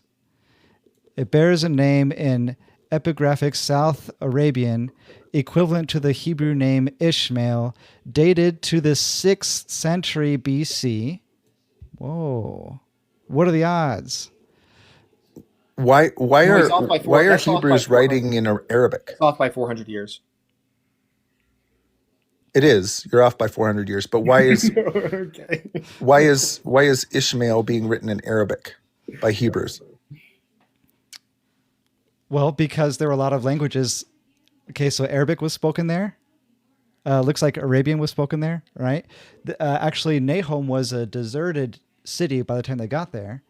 So the people that came from Jerusalem, why would people... Nahom was not a city. It was a territory. It was a temple, number one, what you're talking about. Okay. Number two, it's Nim. You It's didn't not Nahom. even know where it was. What do you mean? What are you talking about? Right. So he's going off of very limited information. Okay, so you agree that there is a grave site that says the name Ishmael at the exact spot and time where it says in the Book of Mormon. Your only problem is what language it was carved in. No. I'm okay with that No. complaint. I'm No. okay with that. No, if you actually were there, It's still evidence. the people that have been there know that he was not buried at the temple site. It was in the region. It was not there. Why would a Jew be buried at a pagan temple? Number one, He wasn't. he was. He was buried at the temple? Where does it say you that? said he was. No, I said he was buried near there. Oh, okay. Well, why would he be buried near? Because that's Don't where pay he attention to died. the details. But 3 minutes ago, you just said he was buried there. Yeah, he was. If I said Right that, there, I right at the misspoke. spot. If I said that, I misspoke and I apologize. He was buried near there. Oh, okay. So, but why would his name be written in Arabic? And You gotta take where the L. are man. we getting You gotta Nahom? take the The L. area. We got you, Bill. we still haven't descriptive we still have not established that this is Nahom. It says Nahom on the altar in the exact place. It does that claims- not. It does. It does not say It says Nahom. it says NHM. Right. You have to agree. You still haven't read the other Everything- sentences. Literally all the cares? details match up, but it's probably not. I'll tell you why it matters. Because the sentences talk about the people Go. of Nim and who they worshipped. That's why the other sentences matter. It was a temple, and the people of Nim There's only a donated, temple in all the regions, those in all the territories. altars. There's only one. and that's why it's important. Right. So there's You guys one talked temple, all that's about the only Nahom. thing. That's the But only the thing problem that existed is in that region. that those altars Great were donated by the people of Nim to a pagan god, Okay. multiple gods actually. I think it was 3. They And donated you're them? still saying it's Nahom. Who donated them? Which is relevant how? How does Because that the refute people any of single Nim thing that we've gave said? them. Okay, so first you denied the fact that there was a grave named Ishmael near this place at this time. No, I never said I never said it that's why that you I asked denied it you was asked me near. to look it up because you didn't believe it. So then I found it, and you're No, like, "Oh, you had to look again, it up. You don't know." I told you So to show then- me that it's there. And I did. In the temple. No, you It did wouldn't have not. to be in the I temple. never claimed wouldn't it was have to in the be temple. I never made Or that claim. at the temple. I never claimed You it was did at make the that temple. claim. You did. So all you've Okay. identified is that in that region there is a temple, and it bears the name of the tribe and the land that existed there. Correct. Okay. That's Right, enough which- to which say it's shows not that there Nahom. was which shows that there was a land and a territory that existed there 400 years before Lehi and his family had gotten there, and there was an established area that was called NHM. Yep. Yeah, I'll go with that. Okay, so Joseph Smith was a really lucky guesser then. If you're saying these are all coincidences, that he He happened didn't to need to guess be a right guesser. that there was he wouldn't Nahom need to in be. this place. There were in 7 the same maps. place, same time. Right, he had There's no a idea. grave named Ishmael. Where was that on the map, my friend? This was all correct according to the Book of Mormon. How did he get so lucky? How did he get? I'll tell you if you- I'm I'll tell just you. so impressed with your faith that you can believe that Joseph Smith could like win the lottery 10 times in a row. That's how lucky he was that he guessed. This is scratching the surface. We haven't even gotten to the statistical unlikelihood of this tropical oasis in the Arabian desert. Hello. Oh, what about these I large thought it was a temple. boulders? We're talking about Bountiful. No, Bountiful was not a temple. And then we also have these large hollow boulders outside Jerusalem. How did he know about those? How did he know there was a valley with a freshwater river that led into the Red Sea? He made 81 claims of events and things that take place in Lehi's journey from Jerusalem to this tropical oasis before they set sail to America. All 81 have been confirmed. How was he that good of a guesser? Were all 81 on these maps you claim he had? And do you have any evidence that he had access to these? Well, I don't know about 81 claims, but I can tell you that NHM NIM was on a map, 7 of them, that Joseph Smith had access to. He had access to them. Yes. Right? So obscure maps in Europe he had access to. They weren't in Europe. They were Okay, all where over the were world. they? Where were they? Which map did he have access to? Trust me, bro, he says. Trust me, 17 bro. 1789, 1796. Yeah, I know you're mentioning 18 random maps that were produced that maybe have a name on it, and somehow You he guys had haven't that. named anything. No, J-Gas. Anything. You were making No, a claim. no, You're making a Alio. claim. Like, you just keep saying, trust me, bro. Like, No, I didn't. yes, you did. I haven't said that a single time. We've been proving That's all what of our everything you claims. say No equates claim. to. It's a trust me, bro. No, so I'm going you off are saying, apologetics. trust me, bro. He totally I'm really had these trying to maps, make this even though I have work no evidence of it because whatsoever. I still haven't established that this land is Nahom. How did he have those maps? Which maps did he have access to? He had access Which to ones did 7 he different have maps. access to? Which ones were in his region? Don't you know he Can was a you map please collector? demonstrate that? He collected all Yeah, he sorts of just- maps. Yeah, he has this secret underground That was sarcasm. library with Yeah. tons of books and tons of maps, obscure maps with obscure names on it that he just randomly chose. You realize how expensive He these could have maps just, are, by the gotten way? an easy map He and had- just chose that, but okay. Here's 3 that I can pull up right now, just off of my laptop. Right, and where did he have access to them? At? The Which library was holding them at what time? the Cullen, which they believe he had, That's a body Who's part. they? that was a common map from 1789. Okay. Colon was a common The map Smith, from the 1789. Smithworth, Okay, the what's on the Smithworth. colon? What's on the colon? Nim. Okay, you're saying All of Nim these is have Nim on them. okay. Nim is on the colon. I'm gonna get banned by using these words. By the way, so Nim is Smithworth, okay. Nim is on the colon. which was 1796. That's from 1796. Is the colon? It was that one could be found in any library. You still can find it today. Okay, so let's look at that. Let's find it. Okay, before you move on, let's fact check this. Is colon spelled like the butthole? What? The colon that you're How's it talking about, spelled? is it spelled like the butthole? How do you I don't spell know what you're colon? talking about. You said the map was called colon. COLON or is it Oh, CULLEN? How do you spell it? colon? Jesus. CULLEN. CULEN. Mm-hmm. Okay. Map. I'm really not sure why we're going through this, because we still haven't established that Nahom existed. If you want to change subjects, Well, we can. we already But I'm have. about to fact check you. Do you not want me to No, fact no, check no. you? You already admitted You haven't established anything J-Gap. for like. J-Gap, you already admitted that place existed for 400 years before Lehi. We've already established it existed. You're just Right. mad about how it's pronounced. Nim. We know a people that lived there. No, you don't. No, you don't. So Nim. No. Not only do you not know how they pronounced it, you also don't know how the Hebrew people immigrating south would have understood it and how they would have pronounced it. And you also don't know how Moroni 1,000 years later would have pronounced it as well. So we're You just don't supposed know to. any of that information. So we're supposed to None go of with your interpretation then, rather than mine. No. So then. No, so what we go off of is what we can rely on, which is NHM. And Okay. not just make stupid guesses and say, oh, they totally pronounced it Nim and that discounts it. Like, no. No. Okay, so where do we go then? What is an acceptable we go with direction? The actual correspondences. NHM is a correspondence. We don't know the vowel. We don't know the value of the vowels. So we're not going to go off of that. What we can go off of is the correspondence of NHM. Where is it located? Where it says in the Book of Mormon. It seems to correlate again. It also indicates that it wasn't named by them, even though they were naming other places along the way. It was already named that. So it's in the right location. They indicate that it was named by a different people, and they indicate that they buried some people there.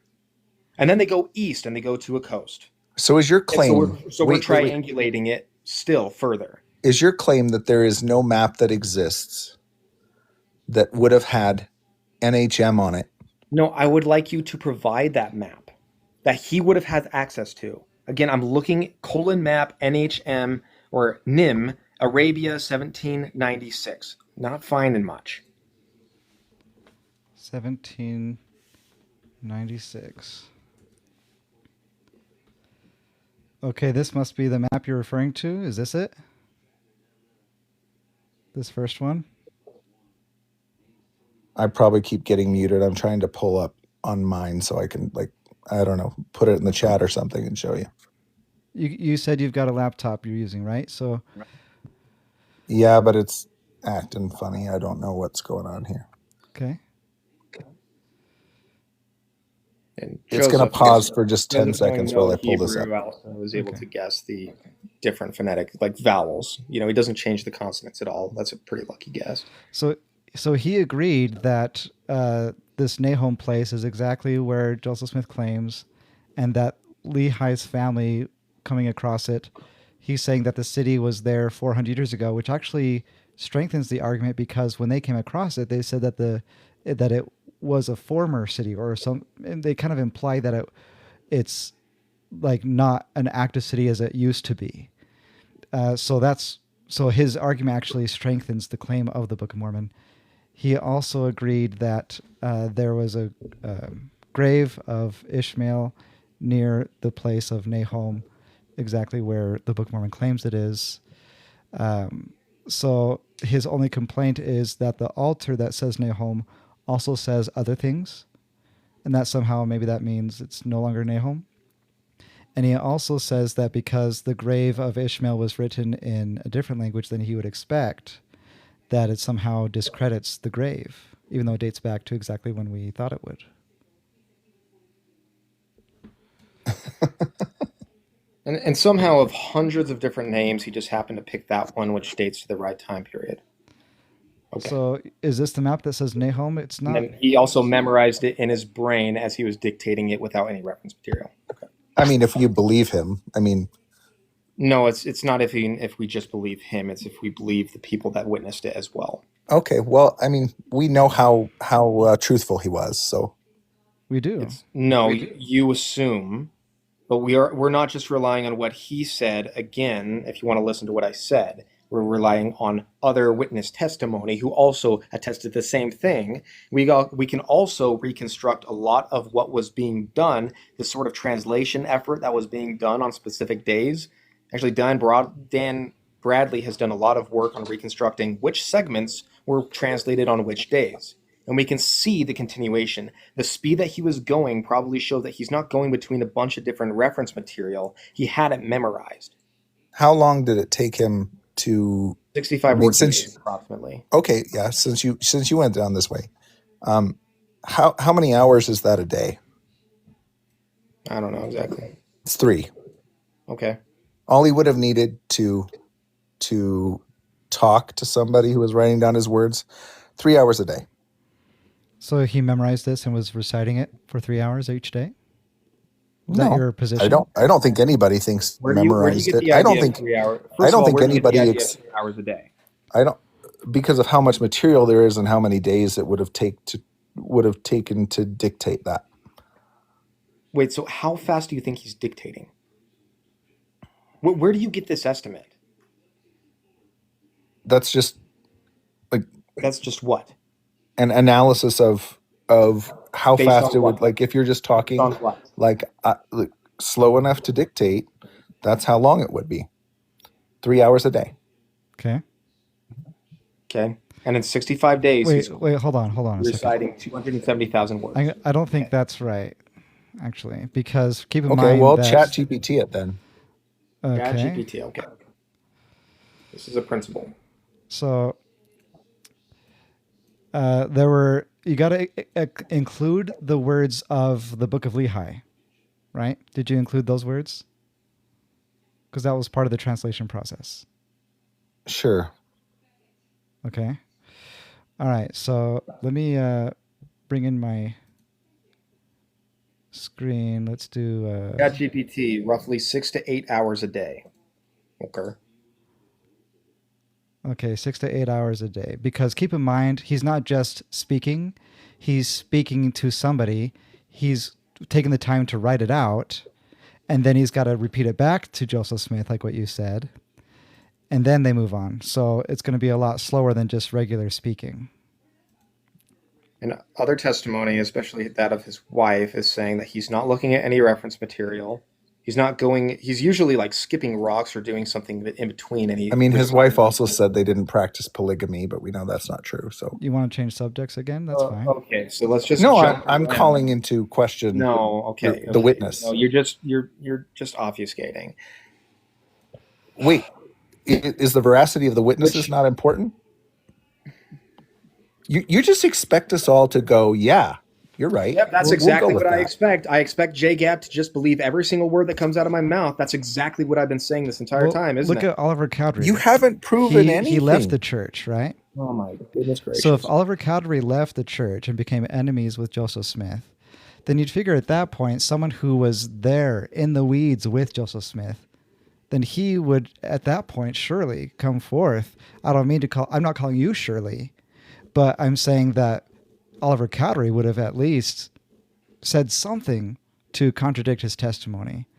And in that time that he was enemies with Joseph Smith, it was, let's see, it contains unoriginal or reproduced content. It's just been numerous TikTok claims. gave me a lot. I haven't proved anything, but I have refuted basically every single claim that J-Gap has made. No, if you use apologetics, yes. If you consider apologetics, 8 hours, yes. sometimes up to 10 hours So you interrupted. agree? Is this possible? Yes. Yeah, Richard Bushman estimates Is it likely? 8 hours No. a day. Royal Scouts, We agree. 7 hours a day. I agree with Hardy, you. 6 to 8 hours It's a day. possible, John but W. it's not Welch, 6 to likely. 8 hours a day. But if you look at all of the coincidences and the lucky guesses of Joseph Smith, then it's more likely that this is real than he just. It's not a lucky guess. Yeah. It's not a lucky guess. He guessed so many lucky things. For example, he claims to have found an ancient book. If he were a false prophet, he could have just done what Muhammad did and said, God gave me the words of the Book of Mormon in my mind. He didn't even have to claim that he found an ancient record. He could just say, God called me to be a prophet. Here's an inspired book from my head. That was the result. Okay, so the fact that he claims that he has these ancient tablets, these aren't the real ones, by the way. These are just plastic, and it only has one page. But he's making this claim. If he's lying, he's got to claim, okay, I'm going to say I found the scriptures on something. So of all the things he could have said, papyrus, whatever, he claims that they're on metal plates, and not just metal that have the appearance of gold, which was completely unprecedented. Lucky guess number one. Turns out that that's not an unprecedented thing.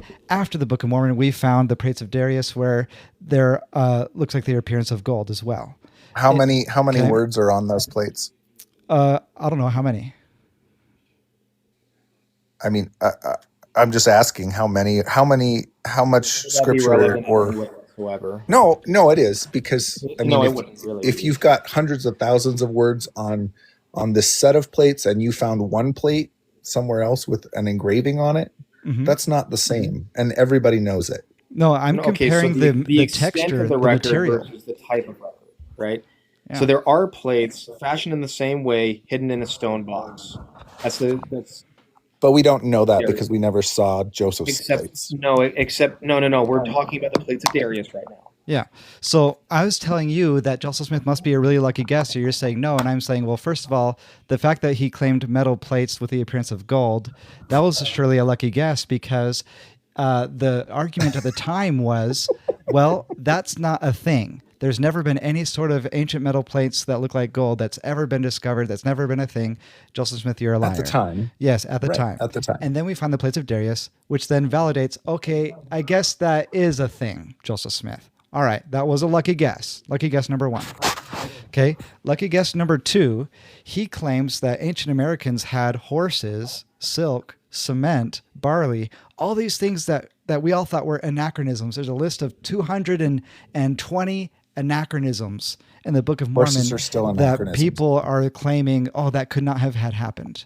But now guess what we found? We found evidence for horses, silk, cement, barley, all these things that we thought were not present in ancient America were actually present. 200 of the 220 we now have evidence for. And that's amazing. That's 200 lucky guesses. And that's, keep in mind, we've only excavated 1% of all the ancient American sites that we've identified.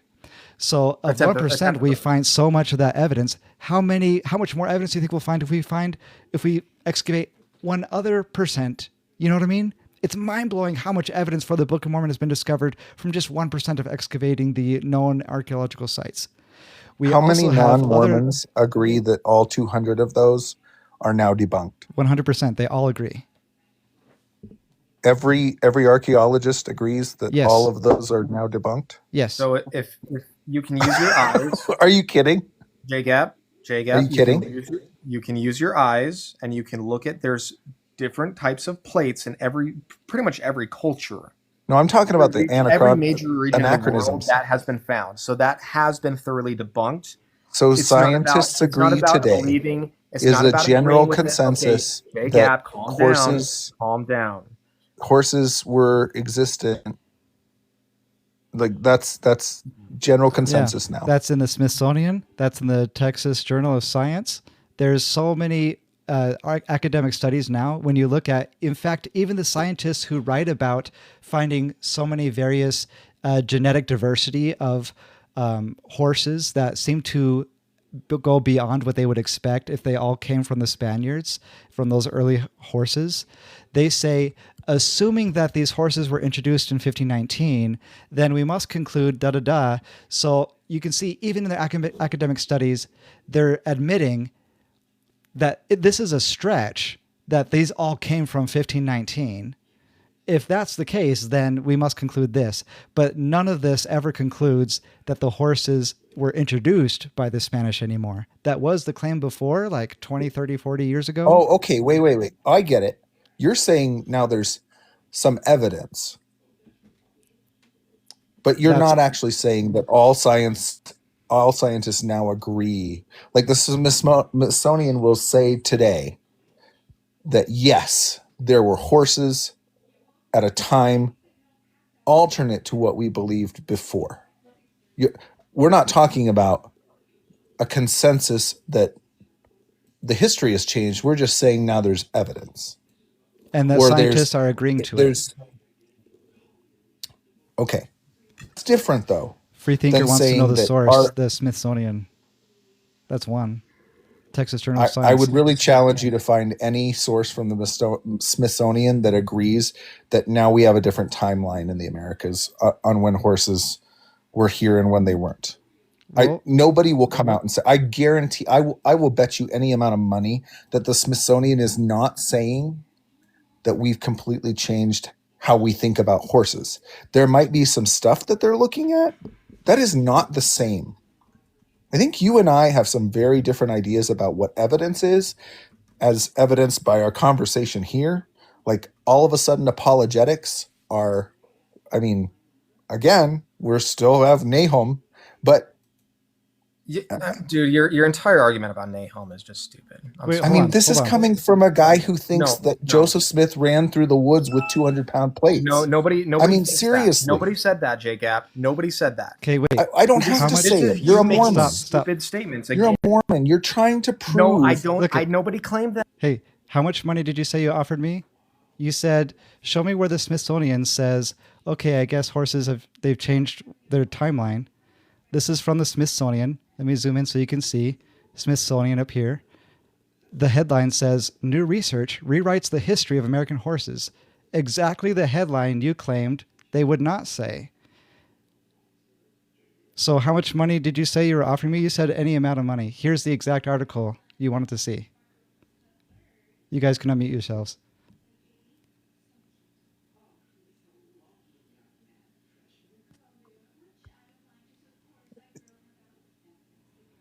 The narrative about horses in North America, told in several written histories, due for an update.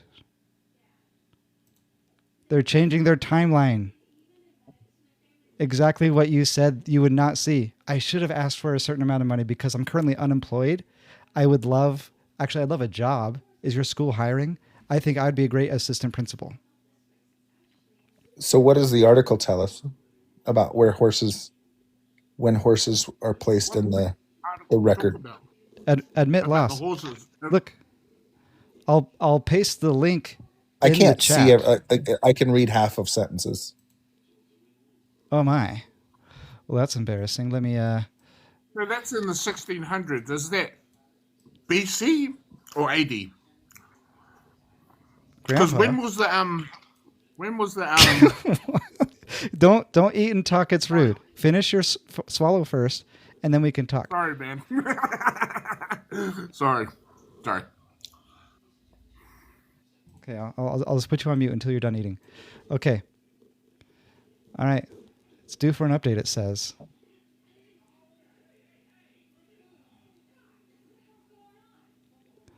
By the first half of the 1600s. Okay, let's keep reading. Keep reading. It gets better.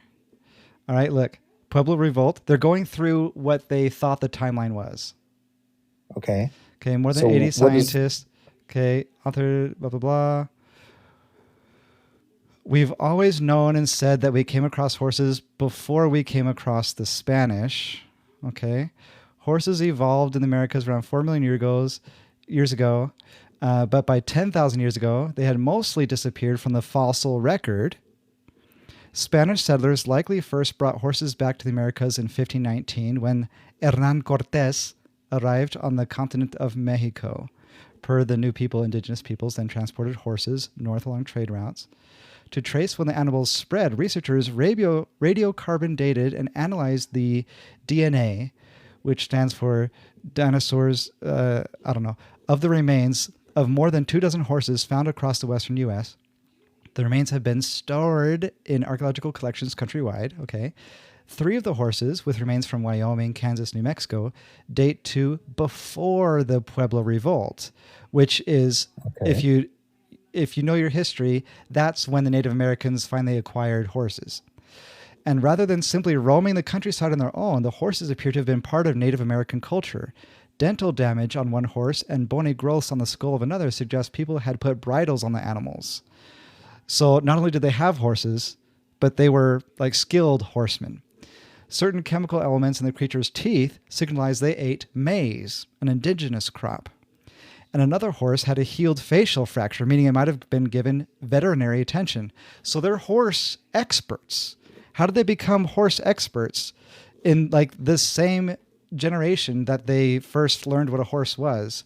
The researchers compared the ancient horse's DNA with that of modern horses and found that the centuries-old equines had largely, not completely, Spanish ancestry. Oh, yeah, Together, we gotta the findings note that. suggest horses spread from Spanish settlements into the American Southwest to the Northern Rockies, Central Great Plains by the first half of the 17th century.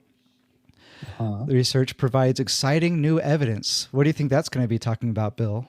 Bill Reel. I know that's you, by the way. That clearly shows horses spread along native social networks in North America. I can't wait to Nicole write to him. Mathwich, an archaeologist at San Diego who did not contribute the research, The findings also highlight the importance of indigenous oral traditions in history, geneticist. Our cultures have been so misrepresented for so long, she says. Too often history has been told around us without us. So they're saying that So it turns out the Smithsonian is not actually saying that there were horses here during the Book of Mormon times, because the earliest that says is the 1600s. Yes, right? but it had already spread by that time, and they were dated from before that. Okay, and but it still doesn't say. Integrated into Native I American specifically culture asked you to through give me bridal a Smithsonian article that Okay. says that. So I guess he's not listening. You're right, I'm not, because Yeah, I know. Yes, there is no evidence here we can that tell. there were horses. Remember, this is a principal working on his doctorate. Correct, and I'm just going by the evidence. No, you're not. Show me where the evidence is that there were horses here. How many years ago? Apparently, you didn't really read any of this. You're not paying attention. You already admitted to that. I wasn't listening to you because you just talk out your ass all the time. No, I don't. Actually, it said it was before the Pueblo Revolt. Did you not remember that part? Okay, when was the Pueblo Revolt?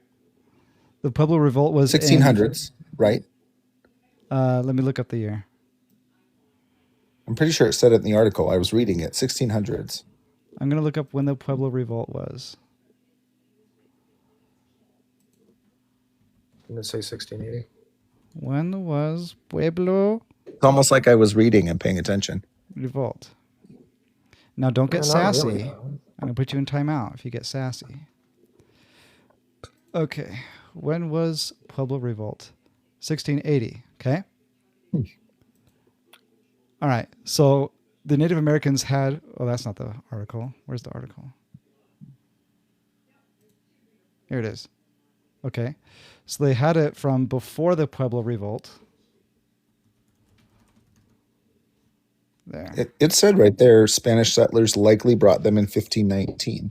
Okay, look at this. These horses, they date from before the Pueblo Revolt. They don't include 1679. Look, they don't include the year, right? But yeah. Okay, so you can say 1600 something. Whereas when you look up on Google, you find horse remains in Wyoming, Kansas, New Mexico. When you look up those studies, they date back to before Christ. But remember what we were talking about. I said, except New Mexico, so that dates back to 1000 would agree. AD. The Smithsonian would agree, and all scientists now would change their timeline. Like, we're all in agreement that horses were here long before we thought. And again, this isn't matching up in the timeline to when Book of Mormon peoples were in the Americas. That's okay, because the Book of Mormon people, the horses would have survived through the ages of the Book of Mormons, unless you're suggesting they brought horses with them. So how else would they already have horses before the Europeans? You're right. Thank you. Where would the Book of Mormon people have gotten horses? They wouldn't have, because they came after the year 10,000 BC. They weren't. There's no evidence of that. Yes, there is. Watch. These horse remains in Wyoming, look, New Mexico, these ones date back to after Christ, but before the Europeans. The period of time we can tell horses were in North America is 10,000 years ago and 600 years or 500 years ago. Okay. That's what that says. I know that's what that says. I'm telling you, there's another study that proves that these places like Wyoming, Kansas, and New Mexico date back 2 years that align with the Book of Mormon. Be patient. But scientists don't agree. Yes, they do. Archaeologists don't agree. Yes, it no, does. they don't. One study says it. Okay, so you agree that studies show that there are horses, and A study maybe says it. Okay. Doesn't mean it's true. Okay, look. Then are you saying the scientists got the evidence wrong? What do you know better than them? Are you really trying to I don't know. I don't know the study. Then how can you say what I'm it's saying false? is I'm not By saying what it's grounds false. do you I'm say saying it's one false? study suggests that. One study suggests that. Okay. The scientific community does not agree, or they would be agreeing. That's the fallacy of add to authority. You're saying yeah, we can find a fallacy for anything anybody says. Yeah. Again, you're saying where's the that, evidence? Look, the polemic, J-Gab. You look just at a polemic. We're seeing all this horse evidence that exists in the Book of Mormon, and you're saying not until all scientists agree, then I'll believe it. What kind of logic is that? I'm saying more than one scientist, for sure. Okay, great. So then you'd have to agree. You're still no. That's not how it works. That's not how it works at all. One person saying something, I can manipulate a study to say anything I want. Why are you saying that's one person saying it? Because that's all you've said. I never said that. Yes, you did. I never said it was one person. Have you read any other studies? Have you read any other studies besides the one that you're reading now? You went from saying all scientists agree and that the Smithsonian says the host. No, I know. I was saying to him, he went from saying, yep, scientists agree, archaeologists agree, Smithsonian says, to all of a sudden now we're trying to find where even one scientist agrees. Yeah. Has he ever read it?